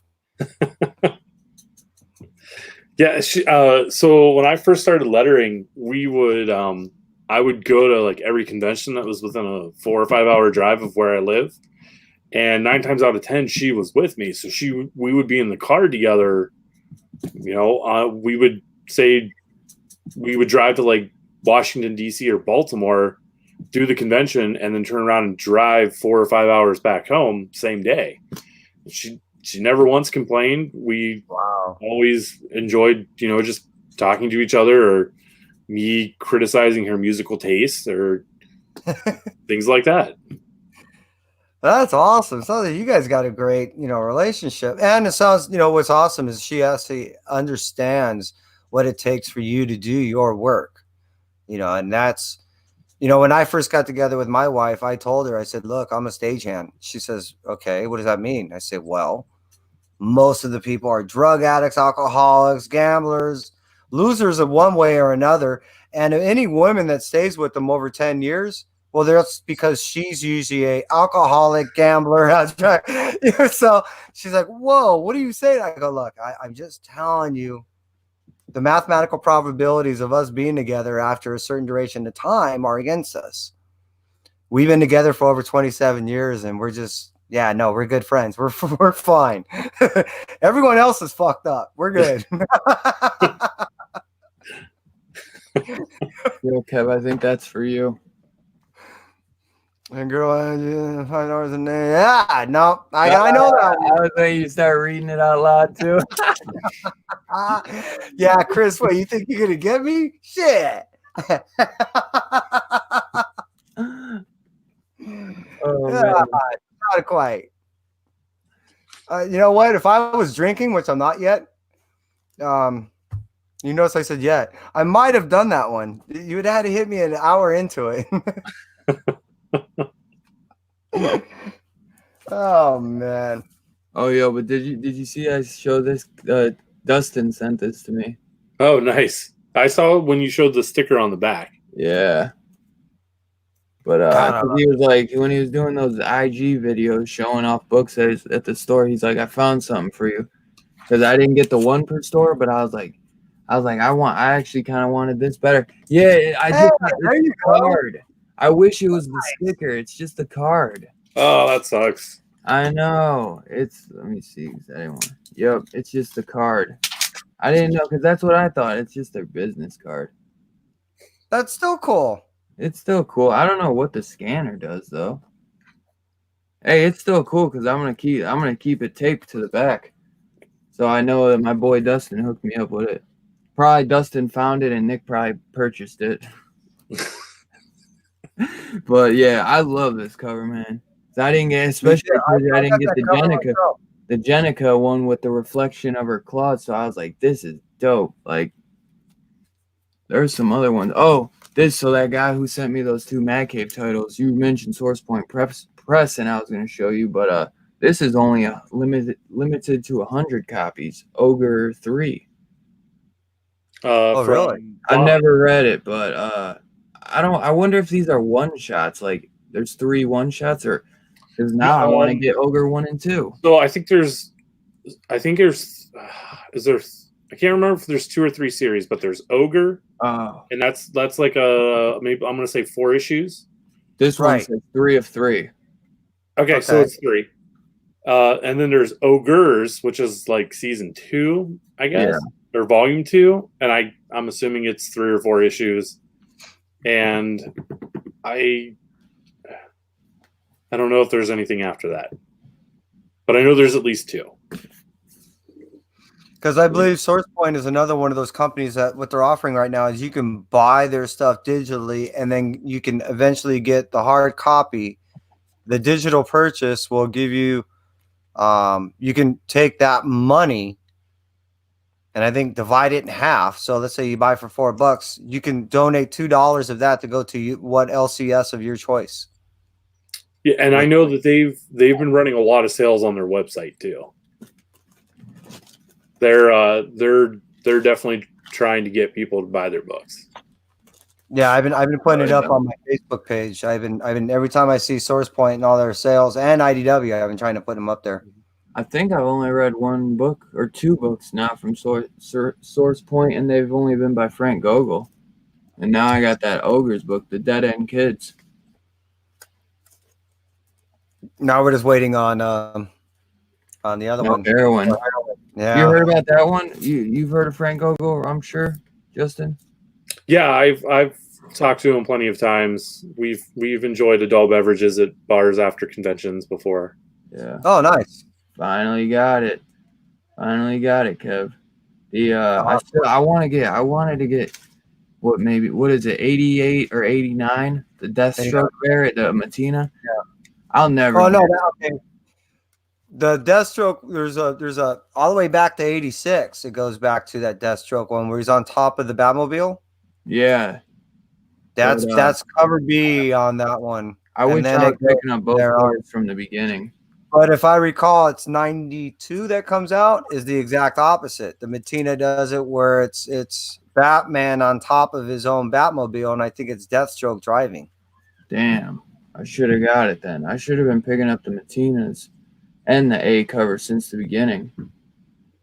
But who knew? You know what I'm saying? Because now it's like I gotta keep getting the A covers because I just love the A covers. And look, First Tales from the Crypt book. My buddy Burns sent it. Oh, that's cool. That was and this was cool. So this is Archie Adventure series, but it's done by Ethan and Laird. I have a good story about that. So I have issue 3. I want the other 2 now. Well, my brother, when he was born when I recently turned 16. Right after that, soon after that, I was 15. Soon after that, when I turned 16, my grandmother, who was kind of taking care of him, died. Now, I was kind of left with responsibility during high school and having problems of my own to kind of raise him. Yeah. Teenage Mutant Ninja Turtles was the first thing I did. So I bought a bunch. I have 1 through, I think it's like 16 of the adventures. And I have 1 through 3 signed by Eastman. And then I have, what is that? Teenage Mutant Ninja Turtles, the ongoing series of IDW. I have 96, 97, and 98. Also signed by Eastman. Damn, I know that one issue I showed you was issue 3 of 3. Now I want to get issues 1 and 2 because this shit looks awesome. Yeah, and all that Teenage Mutant Ninja Turtle adventure stuff. That's all cool, and that's all the Archie stuff. They only were selling those through Toys R Us for the longest Really? time because no one was picking up the series at the time. Once I saw Eastman and Laird on it, I was like, this shit looks really good, man. Yeah, Source Point is cool. I hear they do a lot of one-shot stories, I notice. Have you ever seen it? They're one shots, but they're like 64 pages. Yeah. Or I wonder they cost more. They cost like $5, or they cost like $8. Yeah, that's the reason, because they're one shots. They do cost $8. Single issue. Yeah. No, like you said, I think they're anywhere $5. from $5 to $6. They're like $4.99 or $5.99, and like Justin said, it's because they are expanded books. They're not your 48s. They're your larger style books. So a lot of times I found that for every 10 pages, you're going to be charged a minimum of $1 to $1.25. Oh yeah. But yeah, So, Mark just sent this over to me. nice. Let's see. Yeah, the 1 in 50 variant. I believe. But I think it's like a NYC Mad Cave variant. He's like, Dylan, you son of a bitch. I hope you enjoy these mad goodies and keep doing what you do. I'm so glad we've met you, Mark London. And shoot, I got a little Siggy. Right. Ooh-wee. I forgot too, because he's like, I left my markers at home or in the office. So he's like, otherwise I would have signed them for you. And I was like, oh, no worries, man. Because I was like, shoot, you did. I was like, I forgot, I should have told you to sign them for me. He's like, no, he's like, because he's like, I was gonna, but I left the damn markers. I was like, oh, that makes sense. I was like, shit's crazy. Well, speaking of Justin, what is your con? How should I say bag consist of? I mean, you have to have your selection of markers and pens and all that, right? Yeah, I was gonna ask you about the cons too in a minute. Go ahead though. So, like, what I take to a con, or what I have on? How do you prepare? What do you end up there with? I mean, sometimes accidentally, what do you walk home away with? It's never an accident. It slipped. So I always have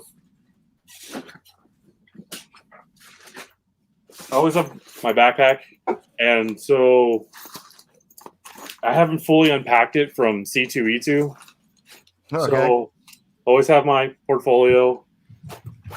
I always have a highlighter and a pen, and there's always like business cards floating around in here. Usually, those hard cases that you can stuff a bunch of comics in, so they won't get crushed when you're like traveling back and forth. Oh, he knows those. I need some of those. So I have one of those. I usually will always have this with me, and this just it has like what issues and which books I'm looking for. Okay. Oh sure. Oh yeah, because you're a big X-Men guy. I am. So I'm. Here's my list of Uncanny books that I still have to get. Well, hey, I know I'm slightly going off rails. Justin, what you need to be doing is you need to be signing on to our hard channels a lot more often. There's so many of these people in this community that can help you out with that list. So yeah, it's I've just started getting into watching like comic content creators on YouTube. Yeah. Like I mean, I don't know if you noticed, but there are a lot of action figures around me. Yes. I watch a lot of toy channels. Yeah. Okay. And I'm just doing that too. Into the comic channels. But hey, I've noticed you've been pretty active lately too, though, in the comic community. I've noticed you a lot in the live streams, in the chats recently, in the last month at least, maybe last 3 weeks at least, if not month, I'd say. Maybe 2 months. I'd say at least a month. my real problem is that I just don't know anyone, so I don't know like where the channels are or how to watch. Like I don't know the schedule of this person goes live on Monday, this person goes live on Tuesday. You know what I mean? Like I don't know how any of that works. Right. Yeah. Oh, you'll And get it's that just down stuff the that I'll road. learn. Just Some- I'll Yeah, find out by doing. Yeah. Sometimes you just got to push that notification button for all videos, because sometimes it just does like if you hit subscribe, it just does like half of them. It just does you got to hit the bell and then do all notifications, because sometimes you only get like half of them, like I said. But some people, even when they are onto a schedule, sometimes they'll just take a break. Like Perry will he'll be on a schedule for weeks, for a month, and then he'll just take like a 2-week break, and he'll still do live streams, but he won't have like edited content. So some people are all over the place. Some people have schedules where they're like every day I'm live at this time, or every other day I'm live at this time. It's always different for certain people. Everyone has their own way because everyone's working and bouncing the YouTube. So like me, I was live every single day. I was live on everyone's channel. I was live on my channel, and I was putting out reviews. And then I started this new job doing third shift, and I've been trying to figure out how to balance that back and forth.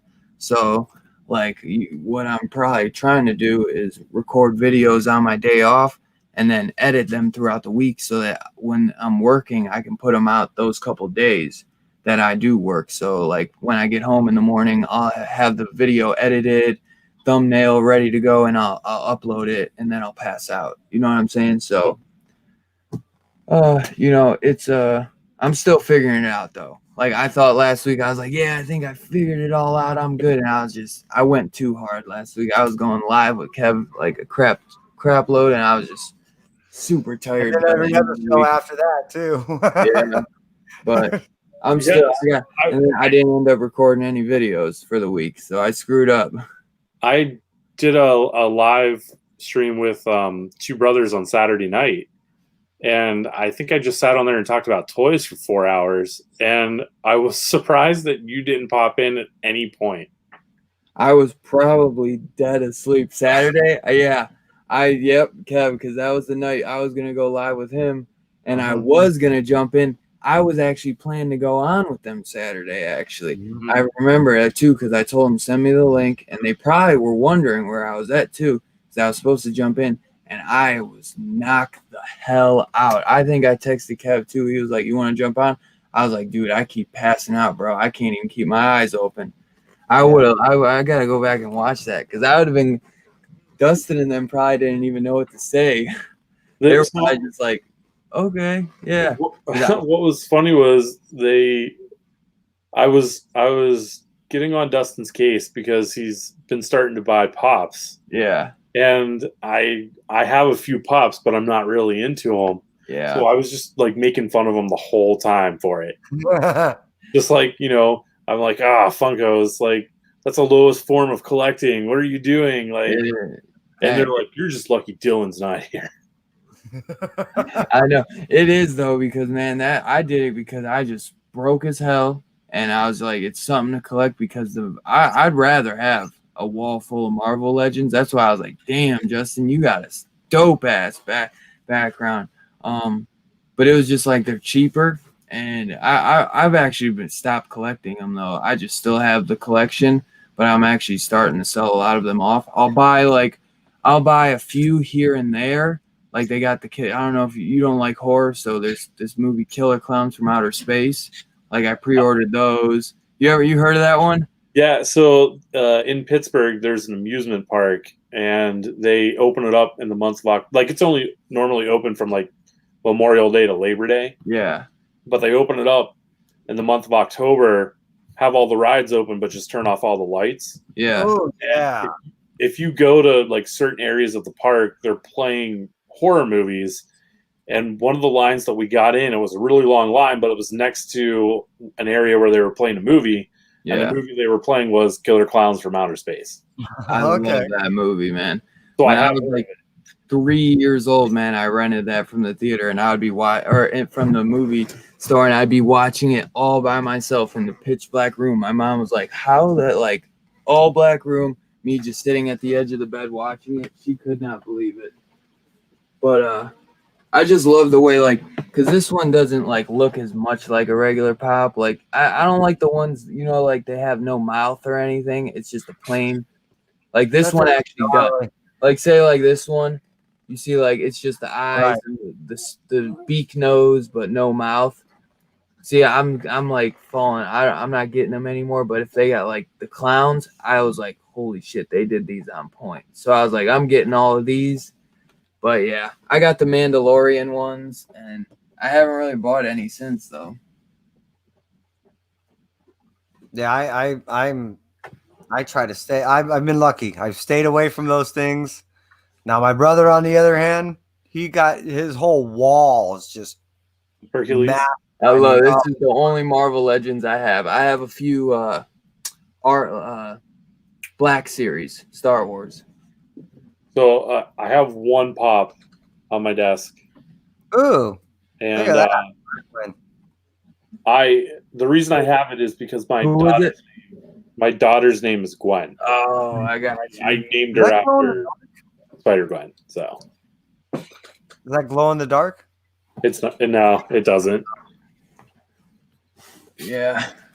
I like the figures better. It was just more of a money thing. I do like the Funko. Oh, but I outgrew them. I like the figures better. They're just cooler in the long run, Yeah, I don't by any means think that I'm putting pop collectors down. Oh no, I know. Dustin shit. Yeah, which I love to do as well. I just have grown. Like I still like them, but I just I was going nuts, as you can see with the wall behind me, and I've been selling off a lot, and I just don't buy them anymore. Like I said, like I got the Mandalorian ones. I'll get like one a month. You know what I'm saying? It went from buying like 10 a week to buying one a month. You know what I'm saying? So it's something to keep because it's like just something else to collect. But I just can't bring myself to spend like $20+ sometimes on a figure is all. But like I want to get into the NECA figures. That's horror, like the horror ones. Yeah. Like I know you're not into horror, but I do love the shirt. I think that's a Funko T-shirt. Yeah, I found it at GameStop. It was on clearance, so I got it for like $5. Like I like Batman Beyond. It was on clearance. Shut up. That's a cool shirt. Yeah, I know, dude. I want to buy they like remastered the whole series on Blu-ray. I want to get it so bad. Eventually, once it goes down, because it was like $80 or something. I'm like, because it can't. I think it comes with a chrome Batman Funko Pop too. The chrome Funko looks dope as hell, but I was like 80. It was like maybe $60-$70. I'm like, that's just too much for the series. I think it's only like 3 seasons too. It's not like there's 10 seasons of Batman. But I do love Batman Beyond, but I love the animated series. I got season 1 on disc, but I got to get the rest. The animated series is my favorite. The whole animated Adventures comic book, right? The Adventure Continues. The whole old ones. New Batman Adventure animation is a whole new, the whole new book's coming out. Yeah, they have, but it's the Adventure Continues. It's called because there used to be Batman Adventures comics. Right, that was back in the 90s. Yeah, but I believe that the Adventure Continues ties into the show. It's like plot. I could be wrong, but I swear I thought somebody said it's like stories in between some of the TV show episodes. I could be wrong though. I'm not certain. But either way, I added it to my poll because they dropped a Peach Momoko Let variant. me see that again, though, what you showed, Justin, because I caught a half glimpse of it. I saw the Batman. Is it the complete box set? Yeah, I think I picked it up on Black Friday. Damn. I don't think that might not. So it's the complete animated series. I think it's all 4 seasons. Okay, see, at first, that's the Batman. That's like the original Batman animated series, right? Yeah, it's the Bruce Timm, 90s. Yep. Animated. with the red skies and everything. Yeah, like looks like it's Yeah. almost from a Tim Burton movie. Yep, dude, I love that, man. Yeah, I'm gonna have to find that because I didn't even know they had that. I thought you could only get that on DVD or something, man. Because that's what I have the first season on is DVD. Mhm. But dude, I gotta get that because that's like a classic. I think it is only like 5 seasons too. 4, maybe it might even be only 4. Yeah, I think it's 4, and then I can't remember how many Batman Beyond is. But like, what I like to do is, watch all the Batman, and then I'll watch all the Superman, and then I'll watch Yeah. all of Justice League. Yup. Hell yeah, dude. I love the Justice League too. I love all those, man. They're so good. Like those are just great ones growing up in the 90s with. There was what was it? Oh, The Mask of Phantasm. That movie was so good too. And the Batman Beyond movie. I think that's the one with Yeah, with Joker. old Bruce Wayne. Yeah, with Yep. Return of the Joker, or I Yeah. can't remember what it's called. Yep, that's the one. That's the one. Yeah, that was a good one. Yeah, I mean, it's really weird if you sit and think about it. Like, I love X-Men, but I can't rank X-Men higher than Batman. Like, Yeah. what does that say about the Batman show that like it beat like X-Men is excellent and Batman is just better? Dude, that is probably, I'd say like Batman and Blade were my first two, superhero. Like I wouldn't call Blade a superhero is the thing, but Batman was the first that introduced me to everything. And then I was watching the Wesley Snipes Blade movies growing up. Like those were so badass. But Batman, yeah, that was just I grew up watching the animated series and the Tim Burton movies, and even I watched the '66 show. I watched the '66 series with Adam West. I think it's '66 or whatever. I think that's just what they call it. And the movie, I love the movie too. Like it was back when I was a kid. It seemed just maybe a little goofy, but I still loved it as a kid. There was some real I don't know if you heard, but I'm really hoping that the director for the new Batman, he's been talking that his inspiration is kind of coming from the '66 series, which that really kind of confuses me. I don't know what he's doing with that. Maybe with bringing all the characters in, but I know he mentions the animated series a lot, and they were actually showing like cuts from or like stills from the stage shots or whatever. Mhm. I'm trying to think of the damn word how to say it, but they had like blimps on some of the sound stages. Like they showed like it looked like there was going to be a funeral or something. People were saying, but they had blimps, and I'm like, dude, we got the blimps. Give me some red sky. Like, give me a red sky. And when I saw that little teaser trailer, or what would you call that? Like damn, you know what I'm talking about? Did you see that the Robert Pattinson where they first showed? It's like a 30-second video clip, and Yeah, they we're showed him do like the face tilt. It was like what they did with the Joker. I just can't think of what they call that. I don't. It was all like a sepia tone. Like it all looked like it was from an old photograph or something. At least it you did to talking me. about the video? I'm thinking of the picture itself. Oh, the picture. I know what you're talking about with the pictures. But there was like a 30-second video where basically they threw some badass music behind it. If you haven't seen this, I gotta pull it up for you, dude, because you're gonna like it was crazy. And they throw like a little red tint in the background. And basically all he does is kind of like it's like a close up to his face. Remember what they did with the Joker last year, where they show Arthur Fleck, Joaquin Phoenix? It's kind of like it's a test footage. It's like test footage. And they're showing Joaquin Phoenix just looking like Arthur Fleck, and then there you see like flashes, and then you just see the makeup change, and you see him pull the smile, and you're like, damn, Like that looks kind of badass, but they throw this crazy music behind Robert Pattinson, and it was the first reveal of the suit actually too. But they throw this music behind it, and it was like crazy. I was like, holy shit, bro. It got me really, really pumped when I saw this. Let me see.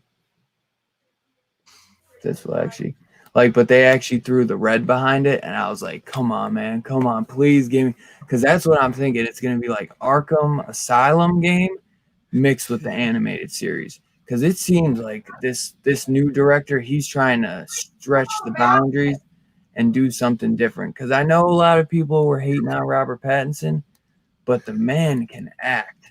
Like he really can act. Unmuting. I'm gonna apply the Heath Ledger rule. Yeah, which was, I remember when Heath Ledger was cast as Joker, Yep. everybody hated it, and including myself, I hated it. Yep. And I watched the movie and went, okay, maybe I should hold back on judgment until things come out and I see it. Thank you, dude. That's exactly what I said. And if you just give it any of his movies a shot, you'll see that like he's just a really good actor. What are you doing? Let's see.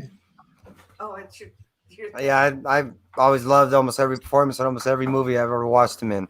Yep. All right, I found it. Let me know if you hear the volume. It should be fine. Give me 1 second.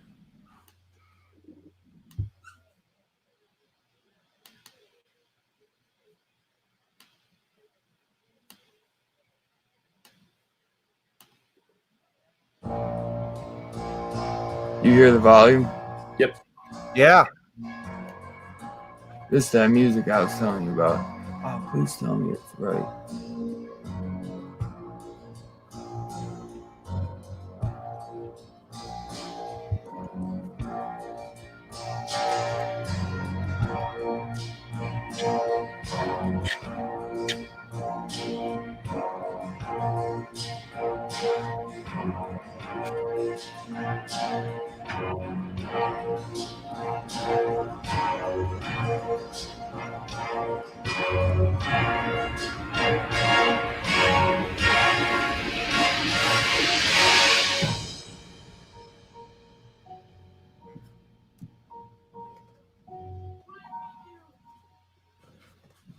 So I can, just from that clip, Yeah. it looks like it almost looks like he's got painted on like eyebrows on the cow, like Adam West's cow had.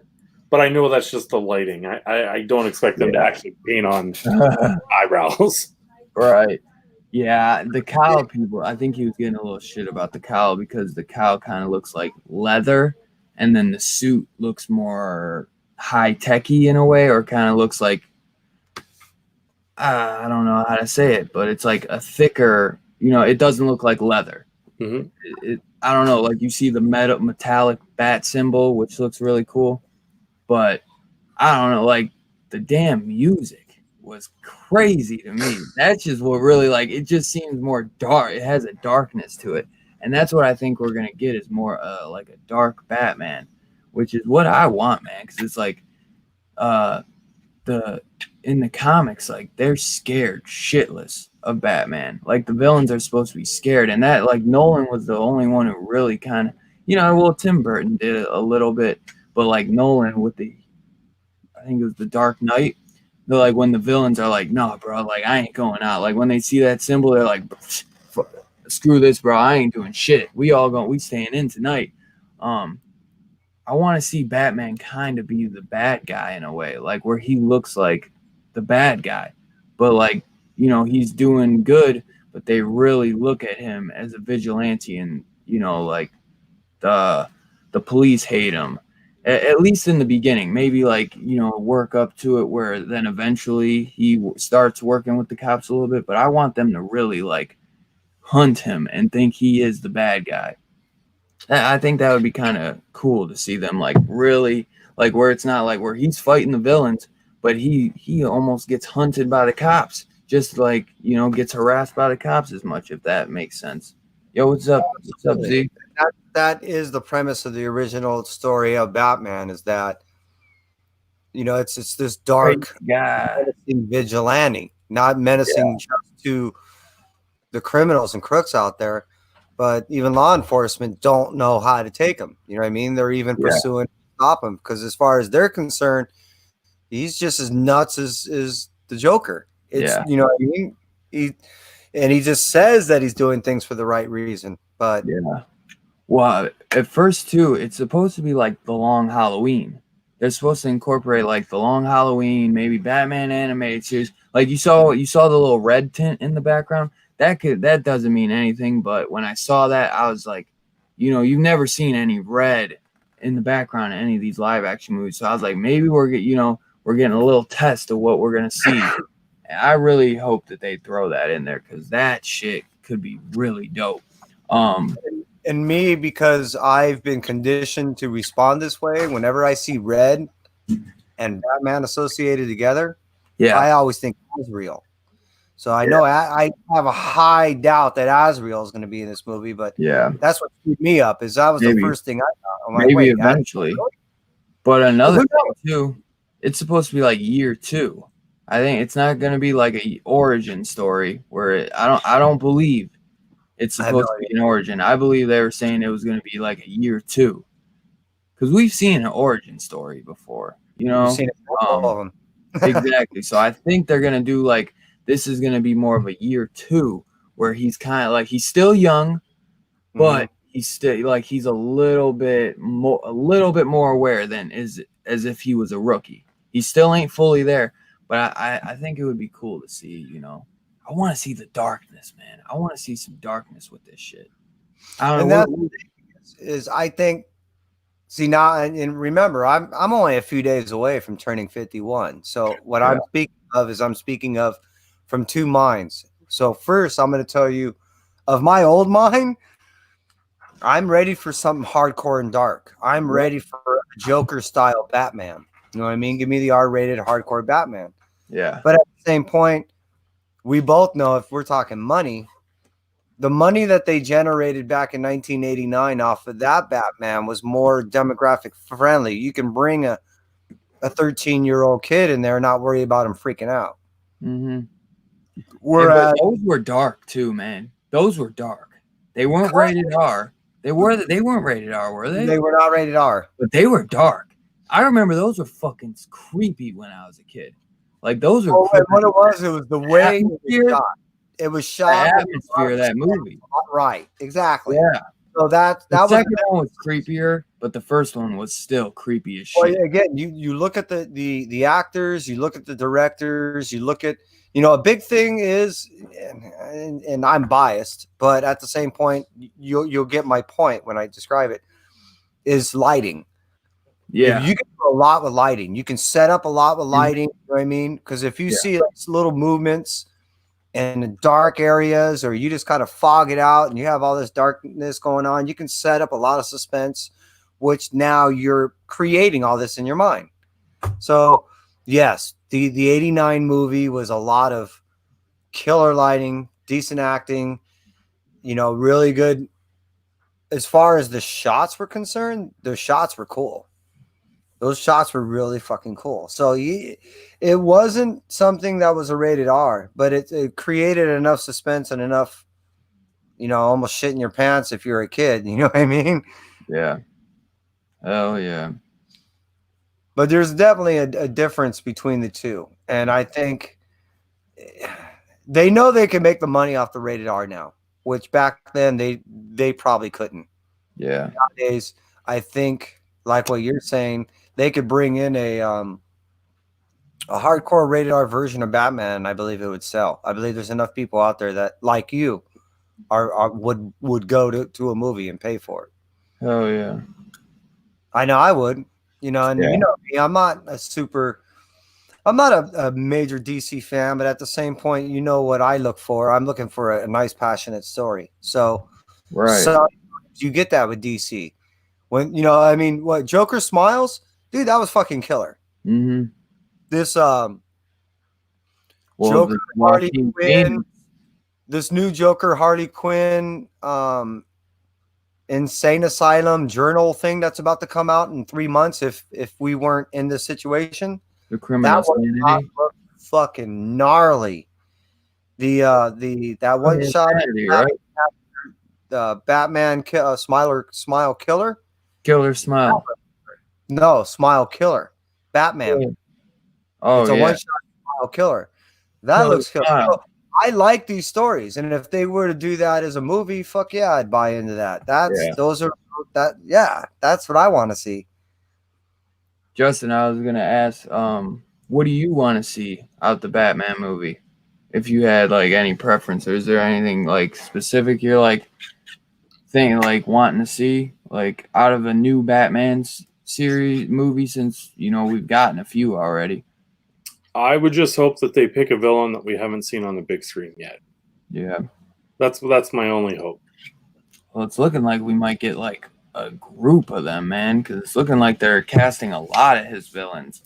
And it seems to be like a lot of the same ones, but in different manners. Like we might get Colin Farrell as the Penguin, but like more of a mobster type Penguin instead of like a goofy type Penguin or creepy, like Danny DeVito. Like more of a mob boss type Penguin. They were saying the guy from Prisoners. I don't know if you ever seen that movie Prisoners with Jake Gyllenhaal and Hugh Jackman. I haven't. It's a really phenomenal movie about these like little girls getting kidnapped, and Jake Gyllenhaal's like a detective, and Hugh Jackman's the father of one of the girls. But one of the guys in it, he's supposed to play the Riddler. I just can't think of anything else he's been in. That's the only reason why I brought that movie up. But he's supposed to play the Riddler. I don't know, and some other Lenny Kravitz's daughter is supposed to play Catwoman. Looks like they have some pretty good, actors so far. But yeah, I would definitely, I want to see some different characters, because Batman's like Spider-Man. He has the best villains. Like, trying to think. I know at first when Ben Affleck was in talks to direct and still be in the movie and be the Batman in the movie, they were talking that Deathstroke was going to be the villain. But now I know they're doing something completely different from that. But it would still be cool to get a Deathstroke. But they might not do that anymore, or at least wait, because the Titans show had Deathstroke, which was still really cool, I thought. But yeah, I guess I would just like to see him do like Man-Bat or Killer Croc, or someone we haven't seen before. Oh man, I would love Man-Bat. I have a Funko Pop of Man-Bat. Like, I mean, you could, if it's Man-Bat or Killer Croc, like you could make it a Batman movie with like elements of horror in it or something. Yeah, exactly. That's a good one to do, because then we get that darkness me and Kevin were talking about, because that's what I want to see. I want to see a darker Batman movie. The Man-Bat would be perfect. There's another one who is also... Well, movies of the sort, in the sense of like Joker, that have proven that rated R movies can turn a profit for these large industries. That now they're actually making the consideration of pushing those boundaries a little bit more than just a PG-13 or an N17. You know what I mean? Yeah. They're thinking, well, you should just go for it, because that was always the thing that they were considering, is that they wanted to bring in the box office draw, in the sense of, by keeping it a PG-13, they can just get a larger demographic. But Joker and a couple other movies have showed that, you can still make your money. So I agree. Is basically what I'm saying. If they made it a little bit hardcore, a little bit more blood, and not for blood's sake, but just to allow the Batman that when most people, when they open up a book, that's not the movie that we see. And I'm not saying it has to follow canon. I'm just saying that Batman is usually depicted a little harder core. He doesn't fuck around. He's not playing. He doesn't hold people over buildings and question. He usually beats people a little bit. You know what I mean? Yeah, Clayface would be a really cool one. I Solomon Grundy. I was terrified of Clayface. When I was know.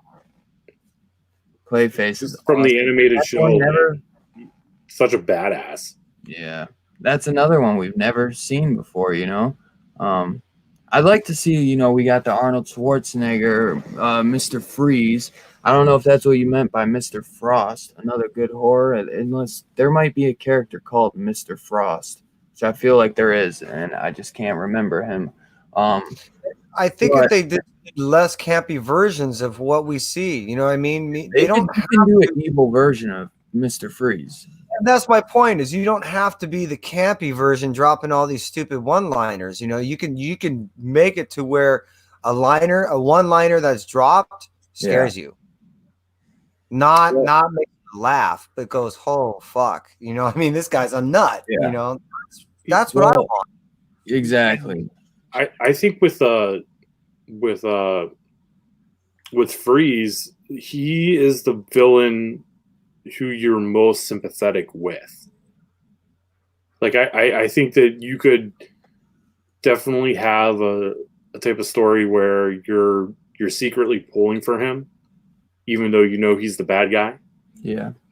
You can kind of do the same thing with Poison Ivy because she's I doing agree. it for the environment, you know what I mean, and he's doing it for a single love of his. Yeah. And no, I do agree that that's one of the things that they try to.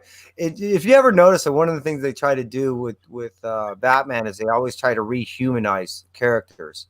So when Batman got too hardcore, they're like, well, we need to humanize him. Well, how do we do that? Bring in Robin. When we, you know what I mean? So they will do that even with the villains. So how they did that one on the first ones was with Freeze. You know what I mean? They're like, how do we humanize this? How can we create a character that you can sympathize with, but still call it villain? Yeah. And still Ivy too, but she's the sexy version of it. Yeah, 'cause I always felt for Ivy because she got like she didn't ask, she was just trying to help plants, and she kind of gets pushed into being turned into what she is. She didn't want to just become that. I know there might be different versions of how she becomes who she is, but yeah, there was times where she didn't ask for any of that. She was just trying to help plants, and then once she got screwed over, she was out for everybody. But yeah, Ivy's always been a cool character. That's why Batman's just got so many good ones, and I'm excited. I think they're saying the long Halloween, so that that's a dark story. How it'd be cool too if it just revolves, if they really do go for the long Halloween and it actually is in October, like takes place during October and Halloween. That would be really cool. We've never had any of them, a Batman movie where it takes place on Halloween. That would just be cool. It would kind of up that ante. But what's up, Southern Comic Geek, you son of a bitch? Also another thing that they're saying we're definitely getting in this is that we're finally gonna get a detective Batman, where the other ones we've never had a full on like Detective Comics. You know what I'm saying? We've never had a full on detective style Batman. I feel like it was hinted at in what was the second Nolan one? Yeah, it does. Yeah, like there were elements of it, but yeah, not full on. Yeah, I'm just remembering the whole like bullet scene, like where they were trying to reconstruct the wall or something. Yeah. Oh yeah, with the bullet and everything. Yeah, definitely.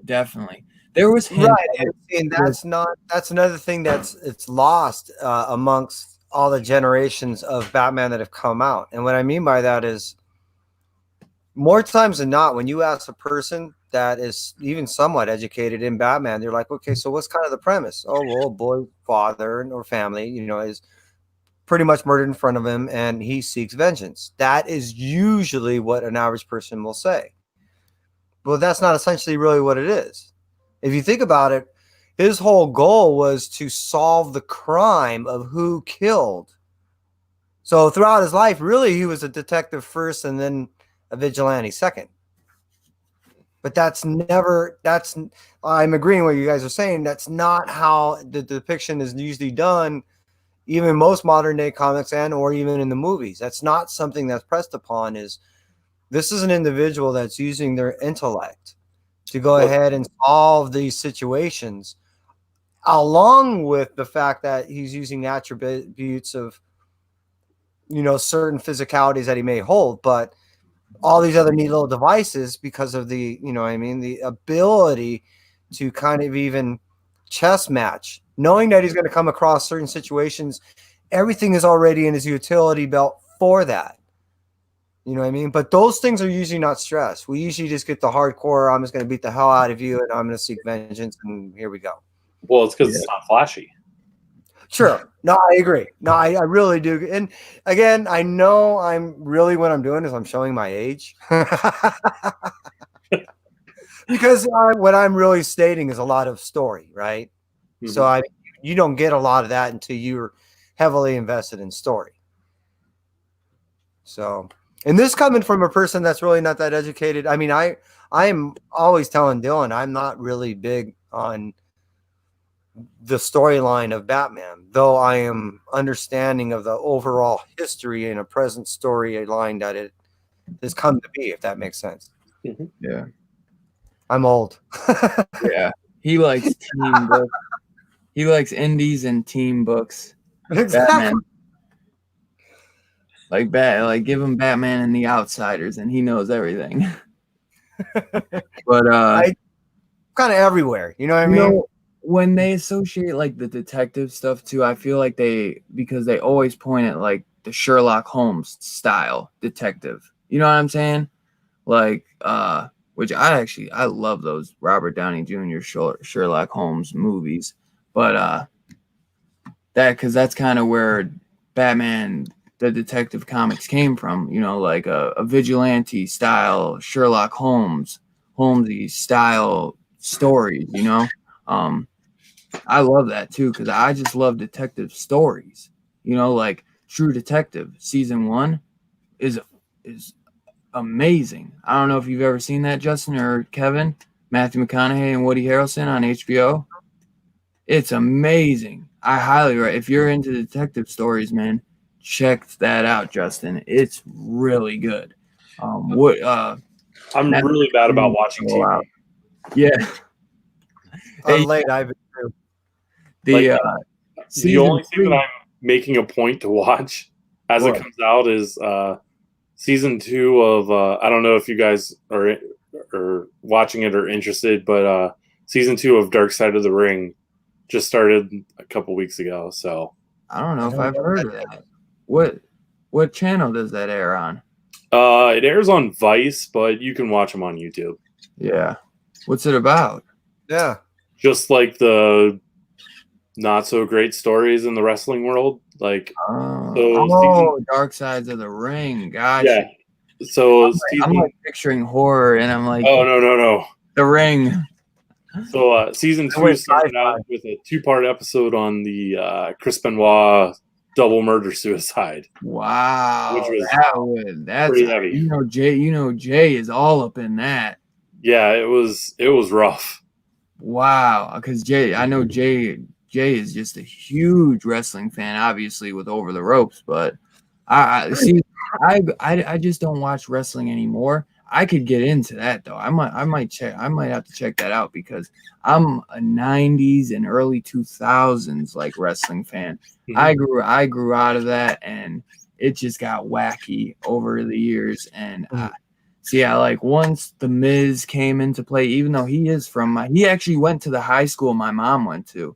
He went to the high school she went to, and it would have been the high school. Like there's 3 high schools in my area, and that was one of them. So it's one out of the 3. I just never got into him, and like CM Punk, even though I just watched, he did a horror movie that's on Netflix, I believe. Mm-hmm. I cannot remember the name of it, but it's like about a haunted house, and he actually didn't do half bad. I actually really enjoyed the movie. It was actually really creepy too, but yeah, I just never really got into those guys, and it got even who is it? Daniel, the other guy that's married to the other twin that John Cena is married to. Daniel Bryan. Who's Daniel Bryan? Oh my God, when I remember that might be the last WrestleMania I saw when he had the screwed up shoulder. And I was still probably maybe 7, 8. I was probably like 18. And I just remember watching this. And I was like, I cannot believe it, man. And my buddy was like 30 years old, and he's laughing. He's like, it's the fucking trend, bro. And he had the screwed up shoulder, and he like beat, I don't know who he fought, but he beat the other two guys, and there was no way you would have thought he would have beat them. It might even been John Cena and Batista or something. It was something crazy. It was like John Cena. I swear it might have been John Cena, Batista. It could have been somebody else, though. And I just remember he wins that shit with the fucked up shoulder. And at the end, the whole crowd at WrestleMania is just going ape shit while he's doing the. And my buddy's I'm like, this is bullshit, because I'm a John Cena guy. I'm John Cena all the way. Like, once he's out, I was out, you know? And he's just doing this, and they're going nuts. I was like, this is bullshit. My guy's laughing. He's like, it's the fucking trend, bro. He's like, it's the new wave. I'm like, no. I'm like, this cannot be the new wave. But yeah, so the first 2 episodes were on Benoit. Episode 3 was on New Jack. I don't know if you have ever heard of New Jack. The last episode was about the Brawl for All. Okay. If I see New Jack, okay, he beat Batista and Triple H. That's what it was.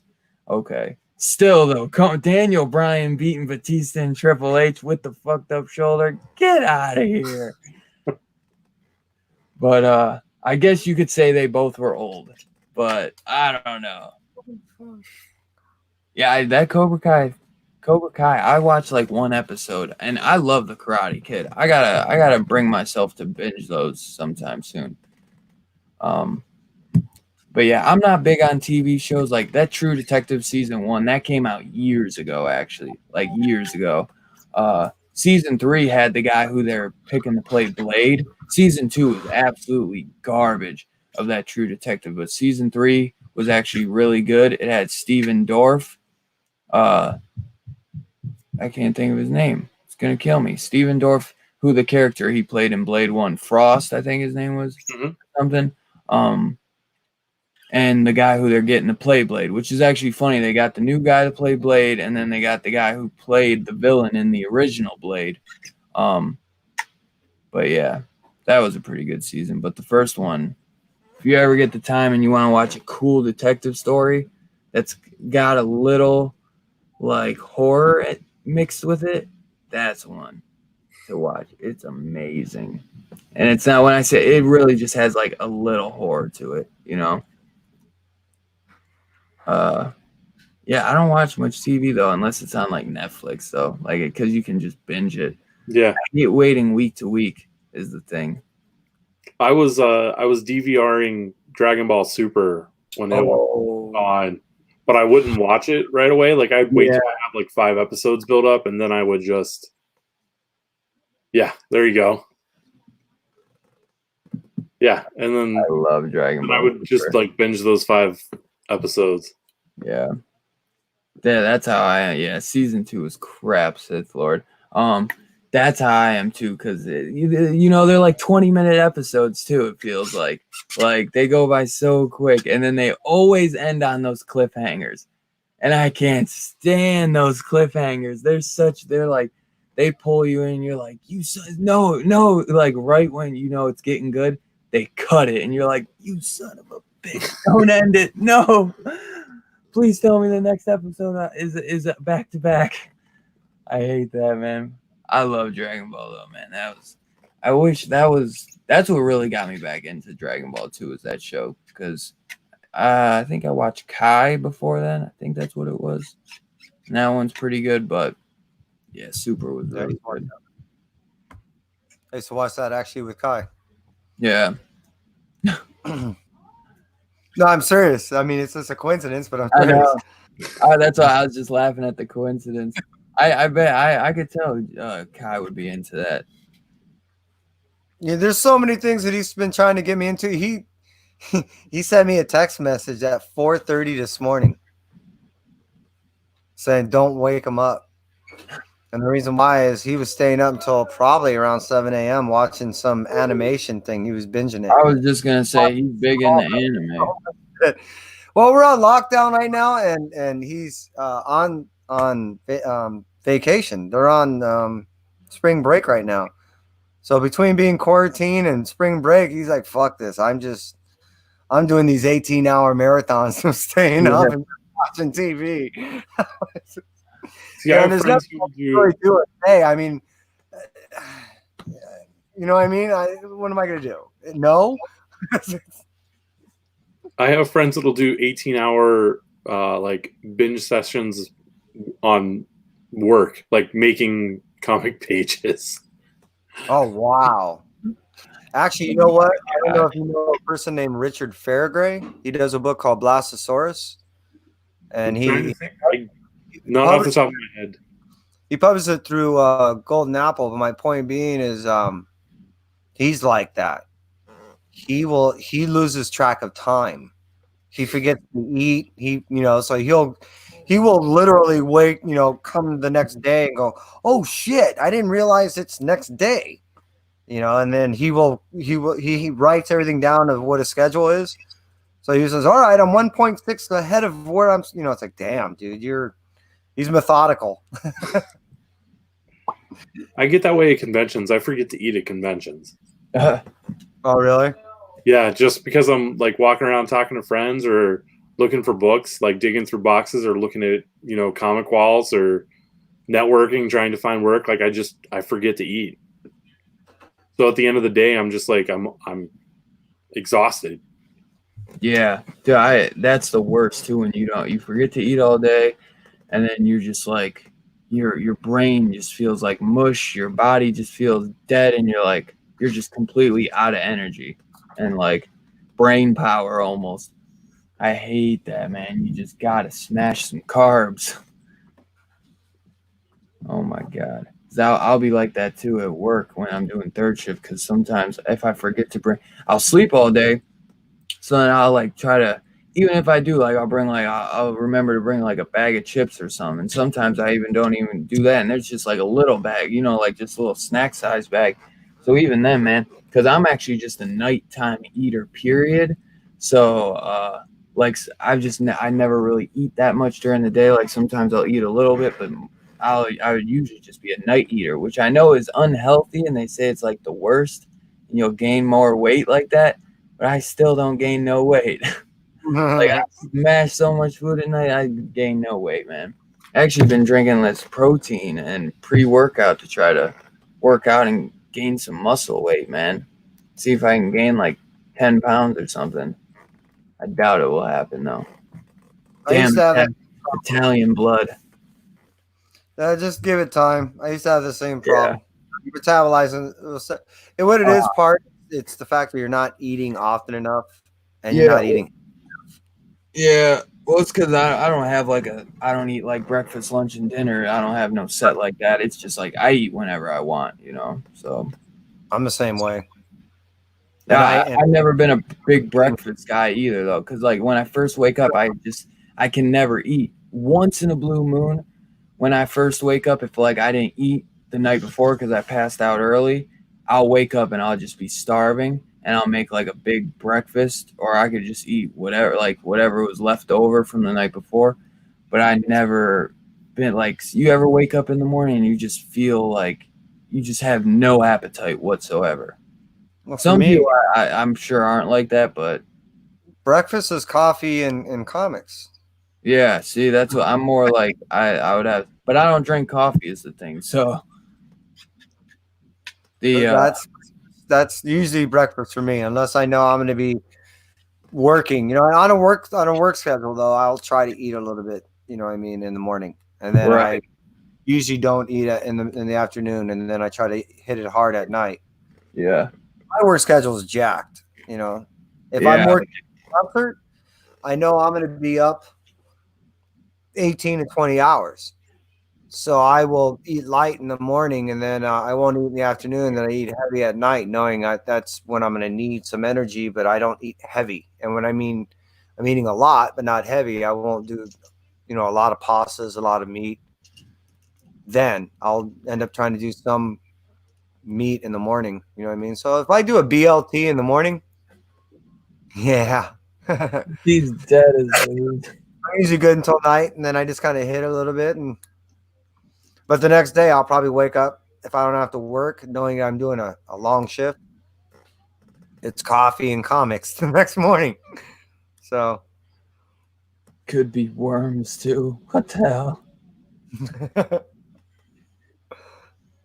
Yeah, I know Mark said he loves Castlevania. I wonder if he's watched that the anime on Netflix, because I've been meaning to watch that one day. my son is. I remember He's- like the old like video game Castlevania. Yeah, Kai's played those games. He's watched the anime, even that Witchblade, all Yeah. that shit. That's what I'm saying. He's always trying to get you to watch this stuff. It's like, Yeah, Dad, you got to check this out. You'll dig it. Yeah, I'm gonna have to check that. I wonder if the Netflix one is any good. It But I must know- be if Kai's watching it. You know, once you go down that rabbit hole, next thing you know, I'm going to be just like him, staying up till 7 a.m. in the morning going, this is great. Yeah. Well, you be staying up probably. What time you usually go to bed, anyways? You know what? 2. Well, normally, yes. I normally don't get much sleep. But when I don't work, I will stay up as late as I normally do, which would be that 1 to 2 a.m. Yeah. She wake up about 3 to 4 hours after that, after I go to sleep. And then Yeah. I've been watching an hour or so of the chat, hanging out with people on YouTube. Right. And then going back to sleep and waking up around 4 hours later and catching JB's announcement channel. What's up, And then- Coke and Viper? And then staying up from there, just drinking coffee and fucking playing with comics. Yeah. You ever got to work like real late in the night? Do you ever work like till 1, 2 in the morning, Justin, doing like books or anything? I have before. Yeah. I've tried to get away from that as much as possible. Yeah. When I first started lettering, I was working like a regular 9 to 5 office job. Right. And so the only time I would have to work would be, after dinner. And sometimes it would be till 1, 2 o'clock in the morning. I've pulled a couple all-nighters before. Those suck. Yeah. I could imagine those are rough. Yeah. Computer all night long? Yeah. Your eyes start to feel like they're going to bleed. Yeah. It's rough. I don't recommend it. I try not to do them anymore. Yeah. Would that be just to complete a deadline or to try to get it done early or something? It would be to meet the deadline. Yeah. I figure most people aren't that crazy where they're going to just do it just to say screw it. But I'm sure that's not bad to be able to, do it from, a 9 to 5 and then you got the rest of the day off to just kind of relax and chill. Yeah, the past couple of weeks, what I've been doing is working. I come downstairs and I'm probably working by 8:30. I'll work till 5:30 ish. Yeah. I'll eat dinner, help clean up, help make sure my daughter's okay, and then come back downstairs and work till 9:30. Now, And then- aside from the routine, is there a ritual that you do to kind of give you a muse or some type of inspiration? Or do you just have the ability to just go right to your work and just go? I think having a routine definitely helps. It helps me. I'll say that. Yeah. When I first started doing it full time, I thought, oh yeah, what'll be cool? I'll have all kinds of free time. I'll make Thursday my go see a movie in the afternoon day. And I only actually did that once. The very first week, I actually only made it to one movie, which is good. Means I'm busy. Yeah, definitely. Beats the alternative. Yeah. Yeah. Are you more busy right now with everything going on? Yes. Or- Believe it or Really? not. Believe it or Yeah. not, I'm more busy now than I was a few weeks ago.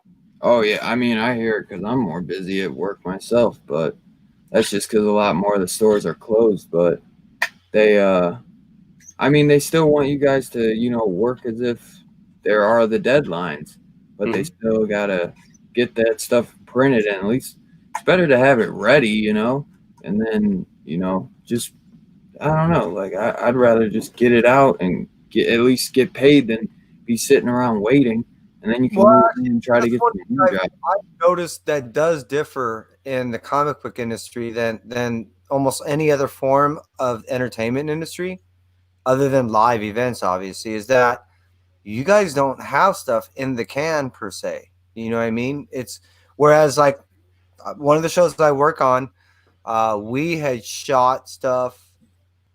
I think we have some stuff that went as far as July.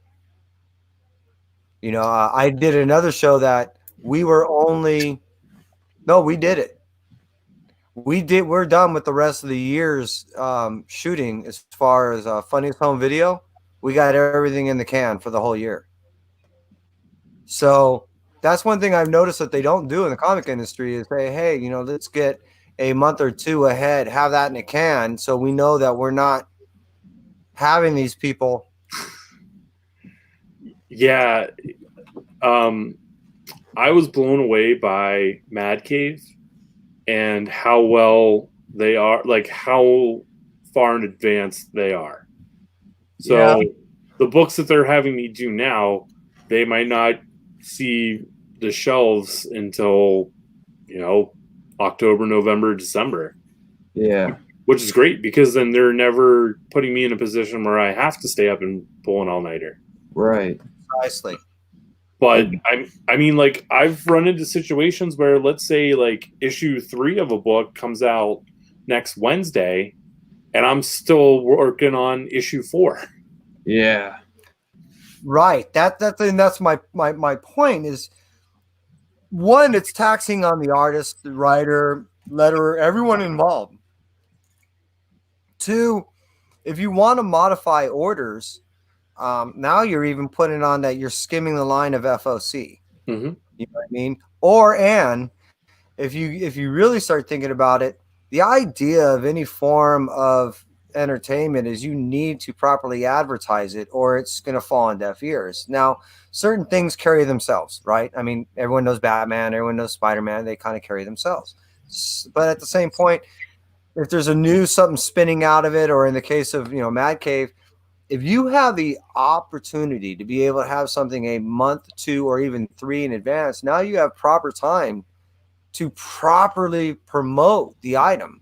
You can properly say, hey, look, yes, we are doing issue 1 this way, and issue 2 is going to drop this way, because when issue 3 comes here, we're going to explode it into this, or we're going to do offshoots of that. But you never have that luxury if you know that you only have 5 weeks to, until that next issue drops. Yeah, and it's crazy how some of them do it. It doesn't make sense. It really doesn't. If it wasn't for the fact that some of these companies have their weight to pull them through these things, they wouldn't be selling books. Yeah, I can't explain it. It's I'm sure there are reasons. No one's ever shared them with me. The unfortunate part is that I'm at the end of the line, so I'm the one who's rushing. I'm the one who's got to stay up late when you run into situations like that. Which is actually is another point to bring up. I don't think I know I can speak for a good portion of the community by saying a lot of people don't know the true breakdown of what it does take to actually build from scratch a comic. Not only that, but once the writer has written something and he's submitted to his artist, and then between the two, they've kind of figured out exactly how the overall storyline is going to portray and how it's going to be depicted. Everyone else is on standby waiting for that information to fall to them. Mm-hmm. And like you made clear earlier, every time it goes to the next successive individual in the assembly line, they're bearing that much more weight. Mm-hmm. which most people again doesn't get. So by the time all this has gotten to, let's say, a letterer, an individual like you bear the weight of everyone that has given you that information up to that point. And now you're given even less time than anyone before you, because the storyteller, he has all the luxury in the world before he finally committed to the artist. And then they had a good amount of time to figure things out before they actually gave it to the colorist or anyone else. You know what I mean? So by the time it gets to you, it's like, okay, you can have this done tomorrow, right? Exactly. And then, if you want to continue to work and you want to continue to get paid, you say yes. Yes, I will have it to you tomorrow. Yeah. Which again, most people don't realize that as it gets to people like you guys are burning the candle later than most. With everyone else, that is kind of up to them because of their what is that, like a labor of love per se? Where for you, it's both a labor of love and time restraint, right? Yeah, absolutely. Which I'm sorry to kind of drag it out, but I think it needs to be said that most people don't understand those type of things, and I only recently am only scratching a surface of what it means. You know what I mean? And I think that's why I'm bringing it up, is I want people to understand that. Because people don't really, I hear a lot of times people will say, well, why can't people do this or that or this? And as I'm learning more and talking to people like you, I'm starting to understand why. People take it for granted that, they have a book in their hand and it's mass produced because of all the books they see on the shelves, but they don't know what it took to get that initial issue going. Yeah. Correct me if I'm wrong, but I remember back when the issue of Captain America came out where he says Hail Hydra at the end. Yeah. And there was such a backlash over that a month later issue 2 came out, and I guess I haven't read it, so I could just be making this all up, where it was revealed that it wasn't quite what everyone thought it was. And I think I remember seeing people online, at least on Twitter, saying that they changed it at the last moment because there was such a fan backlash over it. I'm like, there's no way they changed a comic in a month. Like, there's no way that they would have been able to change that from the writer to the penciler to the inker to the color to the there's no way that you can change an entire comic in 1 month like that. There's no way. I don't know this story. I don't know this one. I've never heard of that. I know just of the Hail Hydra part that you're talking about. Me too. Because I know that's what it got real big once he said it in Endgame. So that was like a big. I think that book might went up in price a little, but because I think that is the one you're talking about. Is that the like evil Captain America when he says Hail Hydra? Yeah, I think so. It's, was the writer Nick Spencer? I can't remember off the top of my head, but issue 1, like the very last page is Steve Rogers saying Hail Hydra. Yeah. And everyone flipped their shit. And a month later, issue 2 comes out, and it kind of explains what's going on and why he says Hail Hydra. And I think I saw people on Twitter speculating that the reason why they're explaining it now is because there was such a backlash that they had to go in and change it. And I'm like, there's no way they changed a comic in a month. No way.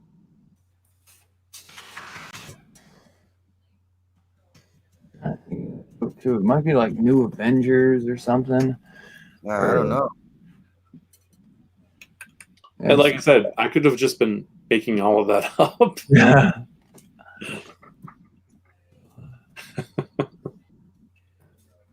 Okay, this is totally way off, but so I've been trying to sub people up just recently, and it doesn't allow me that option all of a sudden. It only allows me to either report someone or I think someone. it's Secret Empire. Nick Spencer, yep. Yeah. Dude, yeah, what's up, Lost in Comics? There we go. Yep, Secret Empire. As soon as I looked it up, Count Von put it in. That's Hydra Cap. But when I reached 500, I was at like 498. Then they dropped me down to 492 within like a minute or two. They dropped me back down. I'm like, I just gained 8 subs and I just lost 6 subs or something. It's like, what the hell's going on?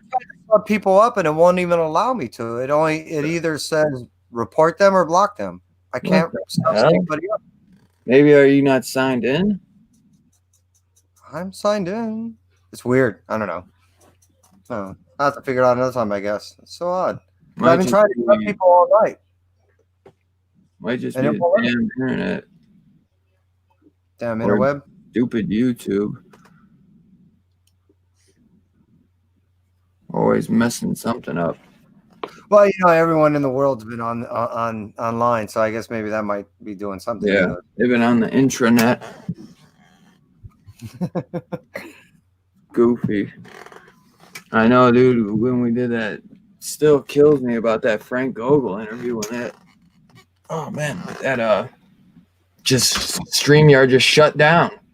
We were like 15 minutes in the interview with Frank Gogol and just shut down, man.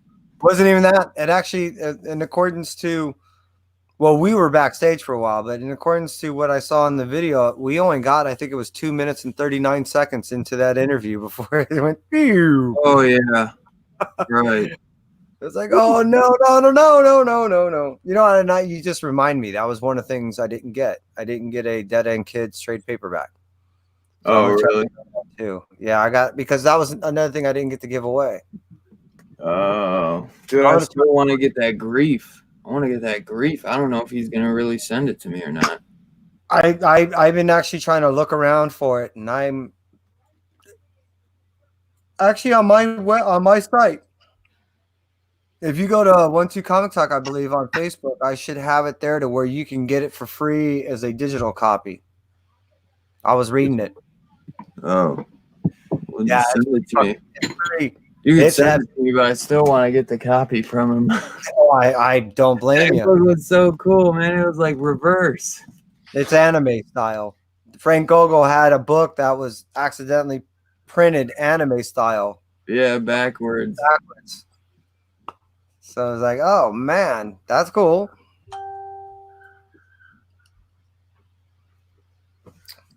Yeah, Frank's a graduate of comics experience, I think. Is he real? You know what trips me out about that guy is he came from nowhere in the sense of, he didn't really have any history of writing comics before he dropped the books that he did. So when he dropped Grief and then followed it up with Dead End Kids and then instantly did a 2019 nomination plus Writer of the Year, it's like, wait, who's this guy again? It was pretty mind blowing. Again, of the top 5 books that I read last year, story wise, his was right there in the top 5. David Pepos, Frank Gogol, they're both right there. And for me, it was, Spider-Man Life Story, Silver Surfer Black. Those two were right there also. Man, I love Silver Surfer Black. Between the indies and and the big boys, to me the indie stories are the ones that really rip my heart out. Kanto was the one that really ripped my heart out. Fuck. I know, man. I want to get like a couple copies of that book, man, so I can just read it whenever and not worry about messing the crinkling the pages up or anything. That book is just so good. Well, that's why I want to have the wife and mother-in-law read this trade paperback before I give it out, because there's no way I'm giving my mother-in-law these comic books. Yeah. No way. She'll end up on her coffee table with a big ass ring on it. Oh man! Oh, just oh fuck! Gives me chills just thinking about it. It's like no. Yeah, but I do look forward to Sin reading the story. I know her. When she starts getting into it, she's gonna be like, "Wait, are all these books like this?" Yeah, well, not everyone, but a lot of them. Well, as well as I do. There's some pretty good stuff out there, and I wouldn't ask her to go out there and buy any. I would be throwing all the good stuff, at her. Here, read this. Yeah. But Lost in Comics said today our stream is not showing up in our videos. Can't edit it. Still says it's processing. Something weird is happening in StreamYard and YouTube. It might just be taking a lot longer to process or something. Sometimes I notice it'll take a while to process. It's weird, but yeah. Hopefully by the morning it's uploaded and all good to go though, man. But yeah, I know. Weird shit going on. Time definitely plays a big factor, you know. As long as if you're going over it like what we're doing right now, if you go anything over 2.5 hours, they're gonna want to really take their time in looking at it. Yeah, you know, they said Superpower reviewed his stream and it didn't save for him. It just deleted. That's true. Yeah, especially like, you know, Jigs did what a 933, and then he did like a 2. I think he did like a 248 follow up, but you know, those anything over those 8 hours, man. They crazy. They crazy. That's why I'd be like, I can't even jump into this because I can't get myself caught up in 9 hours. You know what? They try to bait me in. They're like, "Come on, Kev, jump in." I'm thinking to myself, dude, they razz you if you hang out less than 3 hours. They're yeah, like, I know. Where you going? You're like, what? Yeah. Oh well. I came in and just said like they were about to end it, and they're like, I just said, "Yo, what's up?" And they're like, "Oh, Dylan wants to come in. Dylan wants to come in." I was like, yeah, I just said, "What's up, man? I ain't say shit." I was like, I ain't say, and I was like, whatever. I was like, because they said they were ending it, so I was like, all right, I'll just come for the last 10 minutes, just say what's up or whatever. And we still ended up talking for like an hour, man. And I was like, whatever, but it was probably might have been like almost 2 hours too, for real. But I was like, it was funny. Like Sean was like, yeah, I think Dylan said he wanted to come in. I was like, man, I ain't say no shit like that. What the hell are you talking about? Like you trying to bait? I was like, you trying to bounce out and get me to take your place. So, Justin, you did bring it up, and I have to ask. So, being that you have more, how should I say, portraying of figurines, I take it that you are a massive figurine lover. I am. Damn. And predominantly speaking, what do you have behind you? What theme are you got back there? So everything behind me is all Marvel Legends. Oh. And yeah, that's my favorite toy line, Marvel Legends. So I'm looking at least over 100 pieces there, right? Yes, easily. I don't know. I'm a completionist, so every time a wave comes out, even if I don't want the figure, I'm going to buy it. Oh man, I know. That's why I can't get into them. It's an unhealthy mindset. I get you. Build a figure stuff, man. Oh yeah. Yeah.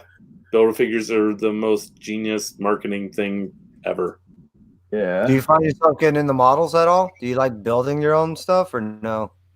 I really I don't think what you can't see. Let me see if I tilt this up a little bit.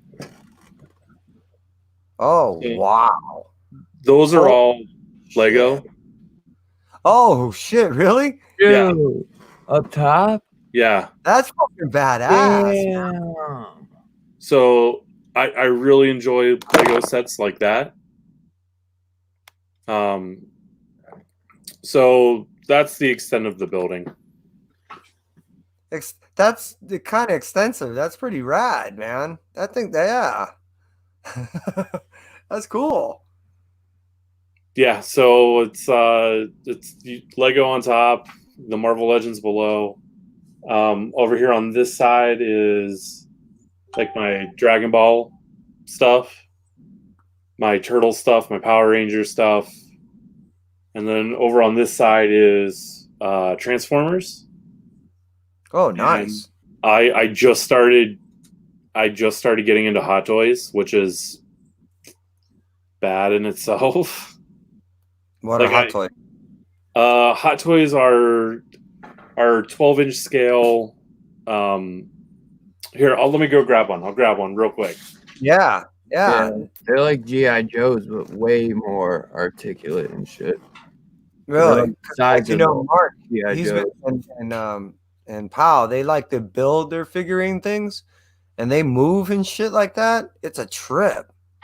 But I mean, there's a lot of fucking pieces, and it takes a lot of time.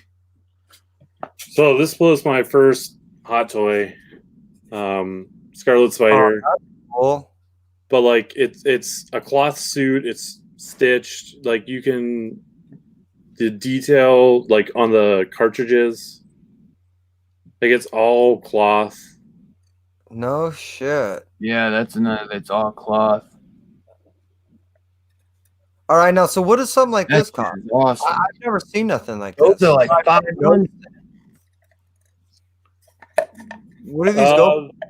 They run like 200 to 300.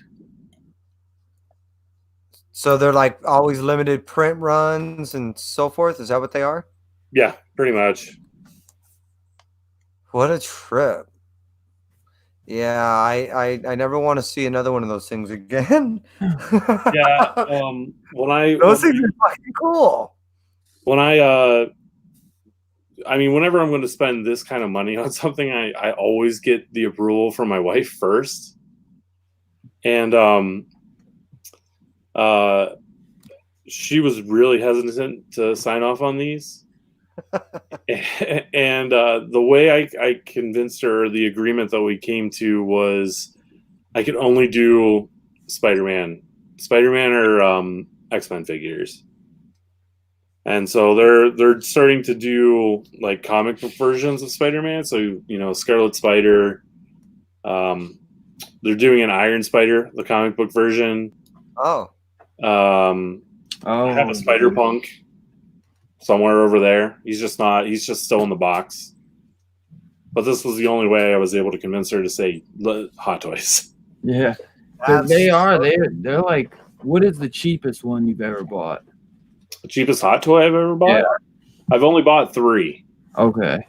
It was. They ever go from like 3 to 5, but I thought they're usually about 500 easy. It depends on the figure. Okay. The cheapest one I think Spider-Punk was like $235. Oh, okay. See, I didn't know they got down that low. That's not as bad. When I'm hearing like $500 for some of them, I'm like, holy shit.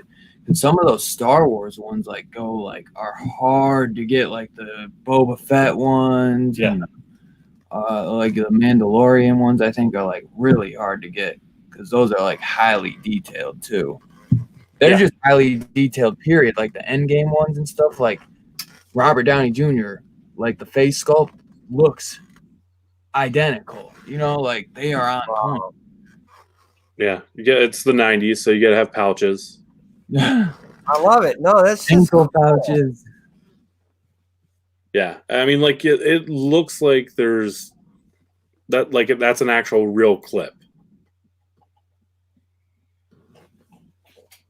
Yeah, the detail on that is amazing.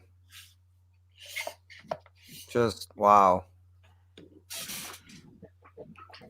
Yeah, Yeah, so I mean that's beyond me, man. Fuck. That's so wow. I'm very like I'm not buying them like one after another. Like it's like one every 3 or 4 months. But yeah, I bought the first one and I was like, man, these are so awesome. I need to control this or I'll be in trouble. So is the whole goal to have like certain armoires and all that with themed ones, or I mean, how's the overall like setup? So behind me, every shelf is like a different team. And I'll try to move so you can see it a little bit better, but like, you have like X-Men villains here, Brotherhood of Evil Mutants. This is going to be New Mutants and Age of Apocalypse. Okay. This one here is X-Force and Astonishing X-Men. And you can't really see it. I'll switch sides here. This one is Alpha Flight and kind of like your 80s X-Men. And then next to it, you've got like giant size X-Men, X-Men First Class, and then 90s X Factor, 90s X Force, and then your 90s X-Men Blue and Gold teams. But I just have it set up as teams or themes, you know, like things that make sense. And I just saw you turn on the lighting to it too. Oh no, like my computer monitor was going to go to sleep. Oh, So okay. I had to wake it back up. Yeah, all of a sudden it popped up everything in the background. I was like, oh wow, look at that. Yeah, it's I eventually the end goal will be to get professional level lighting in there. It's just not something I want to mess with right now. Yeah, no, I get you. But yeah, it's kind of a debate as to what I collect more of, comics or toys. No, I don't think you have to contest either one. It's kind of a harmonious thing, you know what I mean? It kind of can work in the conjunction there. Yeah, yeah. I mean, let's just look at Dylan. He's got pops. I'm sure he's got a couple figurines. He's got his comics. Yeah. You know, he's not prejudiced. He takes it all in. Yeah, I am prejudiced against Funko Pops.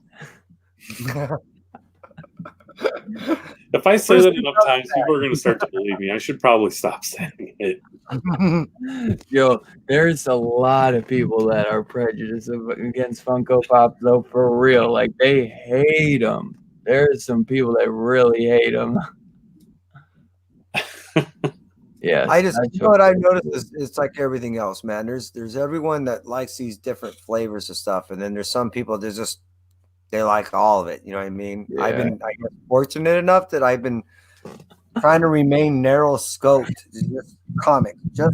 Just put the blinders on. It's just comics. As Scarpad says, the goal is to go broke. Just collect everything and go broke. This will do it. I'm doing well, Scarpad. I'm doing well at that.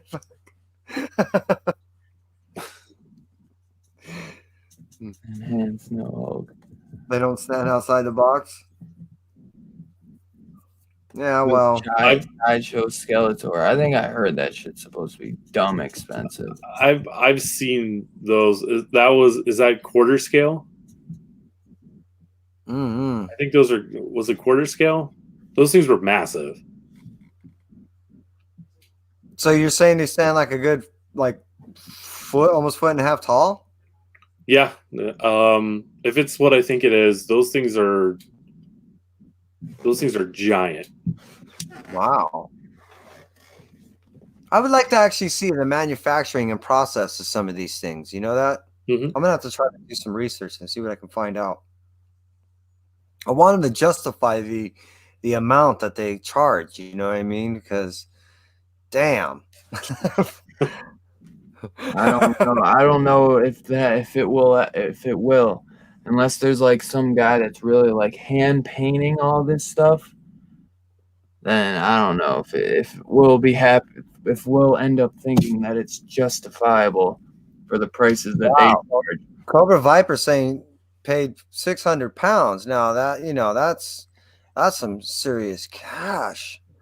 Yeah, I'm guessing that's what, 800, 750, 775, American. So yeah. I ordered the Sideshow Swamp Thing today. I'll have it in 4 months. Yeah, but it's gonna probably look dope as hell, though. I remember seeing some of their X-Men stuff at New York Comic Con last year, and they were massive. Like they were. I mean, this isn't a good representation, but they were at least, a foot and a half to 2 feet tall. Yeah, take up your whole damn desk space. For real. You gotta have like empty spaces to put them, man. Those things are huge. Like I would have plenty of empty space to put it. If I had bought one, my wife would be like, "Get the hell out of the house! You got all outside to put that thing." Yeah. Because what the hell are you thinking? She's like, you best pack that fucker back up in the box and send it back where it came from. Yeah, I would. That would. Oh my God, I would have no idea how I would be able to explain that one. Oh. Hot toys are made from recycled Dunkin' Donuts foam cups. No. Fucking Scarfbag kills me. Funkos give you a good bang for your buck. 10 or less is not bad for a piece of plastic. Yeah, exactly. That's why I went with Funkos instead of the action figures, because I'm like 20 over 8 to 10. I'll go with the 8 to 10. But then they always they're addicting as shit, bro. But then, and they also get you. They'll say, well, now we got, yes, they're normally 8 to 10, but we got these store exclusives that are going for 20 to 25. But if you act now, and you're like, wait, whoa. You know, next thing you know, you walk out for $40. You're like, I just wanted an $8 pop. Yeah. Oh, yeah, because I didn't bought like 5 of them. I'm like, because they make a Funko Pop like for every bit of like nerddom, you know what I'm saying? Like anime, comics, movies, Marvel, DC movies, TV shows, fucking cartoons, like old shit, like old movies, old cartoons, like just everything you can think of, video games, NASCAR, NBA, football, dude. Yep. Everything you could think of. They just have so much stuff. Horror movies. Dude, there's something for that's the thing about them. Like dude, they got ad icons. So cereal shit, like cereal, I can't think, like cereal logo type things. Oh, like, yeah, mascots. like cereal mascots. Yeah. Like I know right. Jake had like the Sugar Crisp Bear or whatever. It was like the Sugar Crisp Bear. They'll have like the Tony the Tiger from Frosted Flakes, you know, the Honey Smacks Frog or whatever. Like there's just so much stupid shit out there, man. That I'm like, how they must make a Funko, man, for like $1 or something, man. Like probably less than that. Like they must make like each Funko probably cost them like, I would say no more than $1 for them to make, and just because the reason why they have that same look predominantly of all of them. Yeah, really easy to sit there and go, hey, we can mass produce 152 million of these things. Well, then they'll do face on each one of them, and then say like, then they'll do like a common figure. Say that common doesn't sell out as much, or they have thousands left. Then they'll do a variant one of that. Sure. That's a variant exclusive that someone's going to be like, oh, I got to have it because it's the exclusive. But it'll just be the same figure, but metallic or something. Or just like a different, like the pants will be a different color. Or they'll have a different color hat or something. It's just like the dumbest shit, man. That's why, like, when shit comes out, I just wait. I'll be like, all right, I'm going to just wait because they're going to do a variant for it. I'll just get the variant. You know, like, I just wait because I know they're gonna have plenty more coming out. If it's I only buy the exclusive ones, and it's just, I don't know. Like right now, I'm selling a bunch off, but they have this Marvel Avengers. It's like a new thing where it's a Marvel Avengers movie moment, and on Amazon you buy each figure and it comes with a cement base, and it's the movie moment of the first Avengers movie when they're in the New York. And they're all in that circle, like fighting off all the aliens.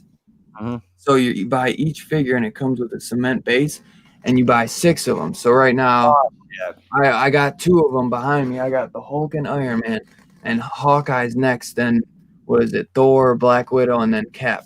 Once I get all connecting, I connect all the bases, and then it's gonna be one big movie moment.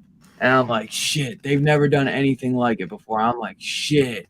I was like, I'm about to sell off a bunch of my fucking figures, and I'm selling off a shit ton of them, and I'm going to just display that. I was like, well, if I got that one big movie moment, that's cool for me, and I can get rid of the rest. Like, I was like, I'm done with this shit. The other thing, too, is that Funko Pops are easily accessible. I mean, I've gone into 7-Elevens before and seen them there. Yeah. They had like a Deadpool chimichanga 7-Eleven exclusive. Yeah. They got them everywhere. That's the one thing though that gets. Stop it! Wait, hold Yeah. on. You're saying that they have 7-Eleven exclusives? Yeah. Stop. So not a lot, but like once every blue moon. Like they had a Deadpool chimichanga, Deadpool holding a chimichanga exclusive. Oh, that's not good. I for wish me. I had it too. I wish I had it. It was hard as fuck to get, man, because it's like 7-Elevens are like, why are you calling? And I'm like, you got a Funko? And they're like, Funkos? And I'm like, yeah, Deadpool. And they're like, no, we got the chimichangas. I'm like, I don't fucking want the chimichanga. I want Deadpool holding the chimichanga. I wanted it too because he was like in his X-Force uniform. He was in the gray one, not the red. So I was like, fuck. But yeah, I never got it. I feel like you've officially jumped the shark when you've got a 7-Eleven exclusive. They were giving away the Dr. Pepper Sweet Boy. hold on. They had a Dr. Pepper Funko Pop for Lil Sweet. I think that's the new mascot for Dr. Pepper. They were giving that fucker away for free. I'm like, yeah, you best give that away for free because ain't nobody want Lil Sweet. People were going nuts for it too because it was free. I'm like, who gives a shit about Lil Sweet? I guess if you're like one of those ad icon fans, though, ordering the Sugar Bear and Tony the Tiger and Lucky the Leprechaun. Like my mom, she like the only ones I would say that are actually cool. She's got the Monster cereal ones, Count Chocula, Frankenberry, and Boo Berry. My mom has those three, which are actually pretty cool. Just because, like I said, I'm a horror fan, but those are just cool to have. I heard you can still get that cereal. Oh, finally they shipped out my protectors.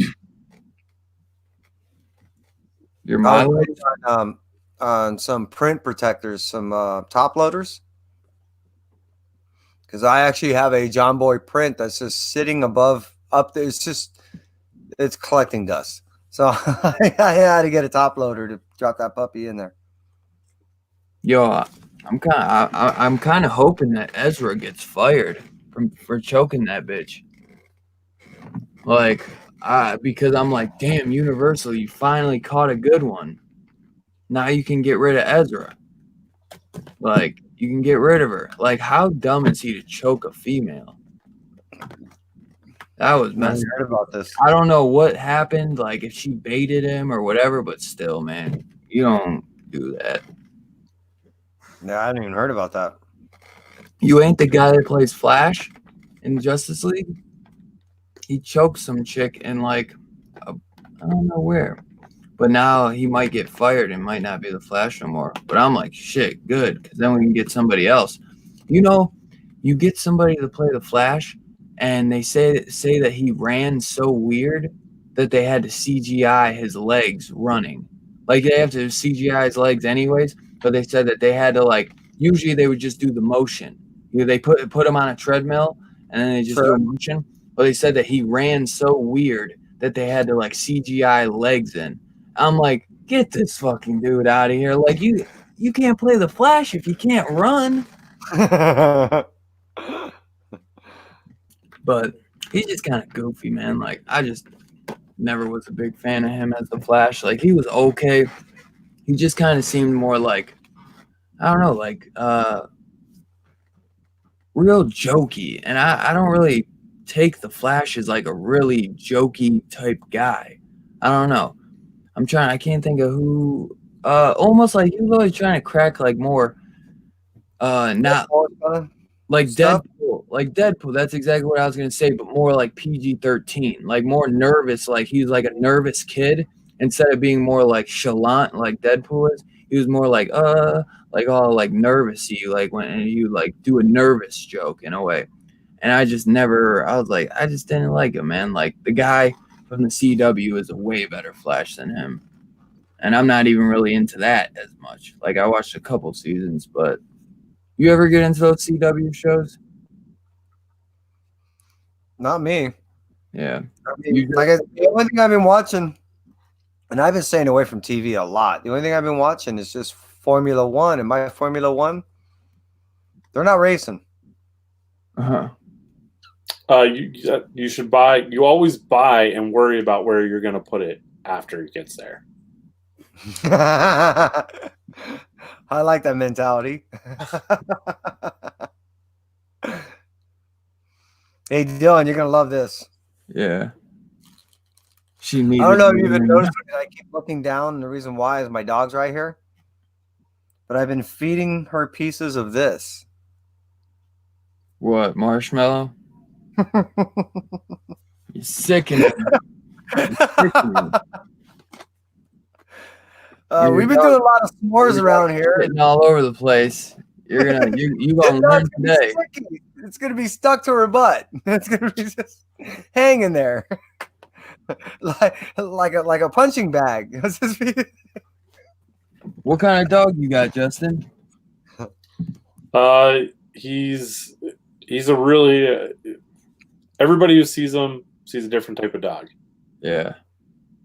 So people think that they see German Shepherd in him. They think they see Pit Bull in him. They think they see Chow in him. Yeah. See if I can. I got a pit bull. I got a pit bull myself. I don't know if he is a pit bull or a German Shepherd, but well, your dog's definitely not a full 100% pit bull, Dylan. nah, he is. No. Yeah, I seen both his parents. They're both pits. Really? Yeah. It's just his color. Like his dad just had like that German Shepherd color. Is all. I forget what. He's called a black. A lab in a pit. You know, a bulldog. Nah, they both pits. I seen his mom and dad. He's called a black mask pit. Like his mom was like an all black pit with like a white stripe. But she had like a tiny bit, like little. She was black, but had like little spots of brown. Like I have a picture of him nursing, like my dog nursing his mom as a baby, as a puppy. Because he's lankier than most pits are. You know, most pits No, not even. You know, well, no? he's not that tall. He's not as tall as you would think. He's actually maybe just I'm really tall, but he's not that tall. There's a lot, like pits are a lot taller. Like he's like in the middle. Like sometimes you have those like short, stocky pit bulls, and then you have some that are kind of tall. I'd say his mom was tall. Oh, okay. Then his dad was shorter. So I think he's more in the middle. There's that length right there. Yeah, see that. So mom was long. Yeah, I'll show you. It's funny too because look at if you can see, that's him. You can easily tell him apart. That's him and the light one. Yeah. It's funny too because you see the white spot. Like I guess besides the length on his arms, the only thing he really got from his mom is that white spot on his chest, and then the white spot on his on the paws. Because he has a white spot on it. Other than that, he looks exactly like his dad. Yeah, boy.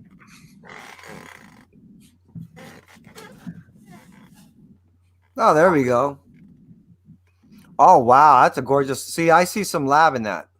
Yeah, he looks more lab, but you know, his tail's always straight up in the air like that. Yeah. It's a happy dog. Yeah, I might say pit and lab. He's got markings on his snout that remind me of German Shepherds.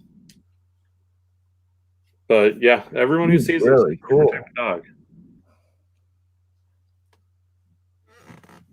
Pew pew pew. What's up, Two Gun? Trying to see if I have any more pictures. It's really weird. Like I'm going through the pictures looking for this, and there's definitely like a pre-baby phase where all of the pictures are of the dog, and then a post-baby phase where they're all pictures of the baby. Oh. So your little one, she's what? Just under 2? Yeah. She is 14 months. Oh, cool. So they're entering that I'm try to catch me phase. Yeah, we're there. Oh yeah, that's a gorgeous looking. Oh, see, that's a happy looking dog too. Yeah, he's a good dog. Yeah, pretty soon your daughter she'll be running, and then they learn how to run. You know, you got a few months, but they learn how to run, and then when they hit around, for girls, it's usually around 10 or 11, they forget. And that's because they become too cool to run.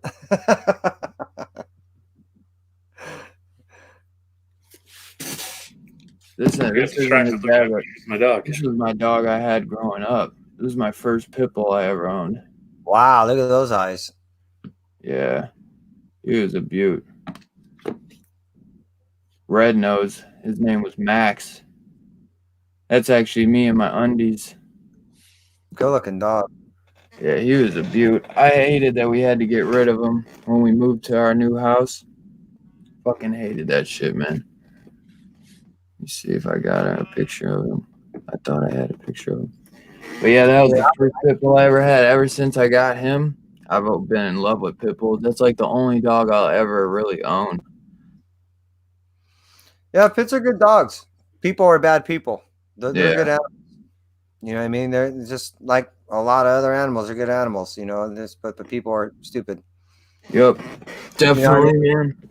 I would love to have a pit, but if I was to get anything else in this house, you know, this dog right here, she would have an anxiety attack. She'd be so effed up in the head. She's like, "What do you mean I'm not the most important thing in this household?" Yeah, I'm trying to make a push. I want our next dog to be I want a bulldog. Just so I can name him Meatball.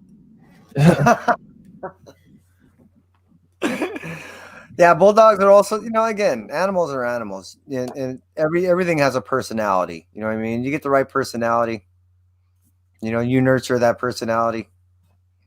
Yeah. I didn't originally want a dog. You know, I've always been a cat person. And then my daughter convinced me years ago to get a dog. And here we are today. I'm hopelessly and helplessly in love with this animal.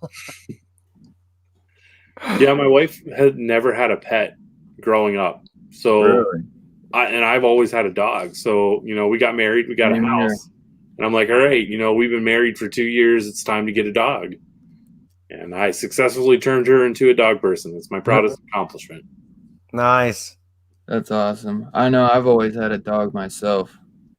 Just for maybe like a year when we moved to the new house and got rid of my one dog, the one I showed you. But then but we've usually always had pits too. We like when I was little, we had like Shar-Peis, but usually pits are just, I don't know. I always like them better, and it's good to give a pit bull a good home because sometimes they give so much crap about them, and they're just literally like the sweetest dogs. They just you know you don't get too many. Every dog like loves its master, but like pit bulls like have just so much deeper love, I'd say. I don't know. That's just in my opinion, but all dogs just love their master, I'd say. Well, I even have a pond out in my backyard, you know, and a year and a half ago, our turtle died. But my point I'm getting at is, you know, I had a killer relationship with our turtle. I just cleaned out the pond the day before yesterday. Yeah. And I even got a relationship with our fish. You know, again, these fish that I threw in there, they were only feeder fish for my turtle. And then when they grow to be a certain size, my turtle would keep them as pets. She would not eat them. So my point being is, you know, they started out that big. You know, I got these goldfish that are this big, and I cleaned it out the other day. My daughter's boyfriend, he's like, "Hey, you know, so those fish, you know, what are you going to do with them?" I said, "Well, they're pets." He's like, "What do you mean they're pets?" I go, "Well, check it out. You want to pet them?" I said, "Really?" I said, "Yeah." After a while, they've associated my hand with food that, you know, I can just touch the water and they'll all come up thinking that they're going to get fed, and I can play with them. Same with my turtle. And it got to when she was inside the house, I'd go to the tank every day, and if I made a fist, she would sink all the way down to the bottom of the tank. If I put my hand up to the top and opened it up, she would rise up there and I'd give her a treat. And she'd follow my finger. And animals are cool, man. Animals are cool. Yeah, I recently just pulled the top off of the screen so I can get more animals coming. Oh, look at that. That's his dad. Yeah, that's now there's the stocky short ones. See, That's the one. he's shorter. And that has the stock bulldog face with the stock bulldog body, and then the whole Labrador build with everything's internal. You know what I mean? And you got the little, it rounds everything out. Or she said edges everything out. The roundness that's on a bulldog. Yo, Sith. And that's him. So that's my dog. He's way better looking though than his dad. Yeah, I like the face. I like how square the face is. He looks massive in that picture. Yeah. See, and that's why I say it didn't look like a bulldog because how big the dog is. You know what I mean? It looks, but yeah. That's him sitting right there. They say everyone calls him the Great Dane, but I'm like, he's a pit bull, man. It's a big dog. I don't think he's that big. I mean, I can lift him up, but he's big. But I mean, he's big, but I don't know. I feel like there's bigger. I don't know. He is big though. He's a beast. That's over 60 I pounds. laugh it off because I'm just used to him. So like Wow. he lives in my bed. You know what I'm saying? Like I'm 6'4". Like I might be even 6'4.5". So I'm used to him. Like I think that's him with my dad though. I mean with my dad and mom. And that's probably at least 8 months ago, I'd say. So he might even be bigger now. That's a funky shot because the head looks so big compared to the tiny body. Yeah, let me.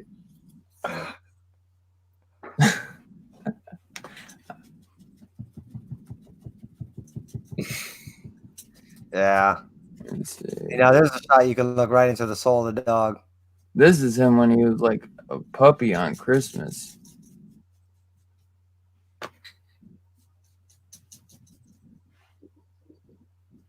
Oh wow. Oh, look at those paws. That's what I was my thinking. buddy. That's exactly what I was thinking. Oof. My buddy used to call him Mitts. He's like, this dude, he's so small. He's like, his paws are huge. My wife didn't know that. Dude, them paws would hold him and hold his whole body up. Like they're mounted to the floor. They were huge, man. My wife didn't know that trick. She didn't know that you're supposed to look at a puppy's paws to see how big he'll get. Yeah. Oh, And her whole thing was she didn't want a big dog. So when we got our dog, I saw his paws and I'm like, all right, he's gonna be a good size dog. But I didn't tell her that. And so she's like, oh yeah, look, he's such a tiny little puppy. He's gonna be, he'll stay small forever. Yeah. Oh, oh sure. I wish he stayed this small, man. And then so she took a picture of the dog and she went to work the next day and she's showing all of her coworkers and her coworkers are like, oh, he's gonna look at his paws. He's gonna be a big dog. She's like, what? No, he's not. He's gonna be like this forever. Oh my god. That blew her mind. So how did she approach you with that? She came to me and she told me that story and I'm like, yeah, okay, so now that we have the dog and we can't give the dog back, I can tell you the truth. But yes, this is going to turn out to be a bigger size dog. That's funny. Yeah, he's a black mask pit, so we named him Bane. I knew he was gonna be a beast. You don't get that name Bane for no reason. I love too though, like this is the day we got him. Wow, how long ago was that? That's the day we got him. And he was probably about 4 weeks old. Wow, That's my dad, like he's in the box. It was literally like he's doing a little blink. He's doing a little eye blink. But I felt bad because we did like I think we took him like 2 weeks early too, probably like a week early. Like You're you supposed probably to wait. nursed his mom like another week. You're supposed to wait until 8 to 10 weeks, and 10 weeks is preferred. Yeah, it might have been like 6, maybe 7. It might have been 7. I think it was 7 because it was like a week early. Yeah, because when we got Zoe, we got her at 9 weeks, and I was like, oh wow, this is about right, you know. Yeah. She was the last one there in the run of the litter. I'm like, perfect. This is exactly what I want. Well, see, you seen the color of all the other ones. He was like the only one like him, and my dad's like, nah, I want that one, and like we weren't risking losing it because we were trying to get a blue pit bull, and the guy just stopped answering. Like my dad drove all the way out, and the guy just like didn't answer, so he went out to somebody else that was in the area, and he just brought him back. Like my dad just snagged him up. Yeah, I think my dad just saw him. He's like, this dog is cool. And saw the parents and came back. Dude, I swear the second I saw him, man, like little, just with his eyes, he's got the coolest eyes. I was like, damn, the dog got me, man. Like, fell in love with this little man. He's so cute, dude. Like, I haven't ever raised a dog since he was a puppy.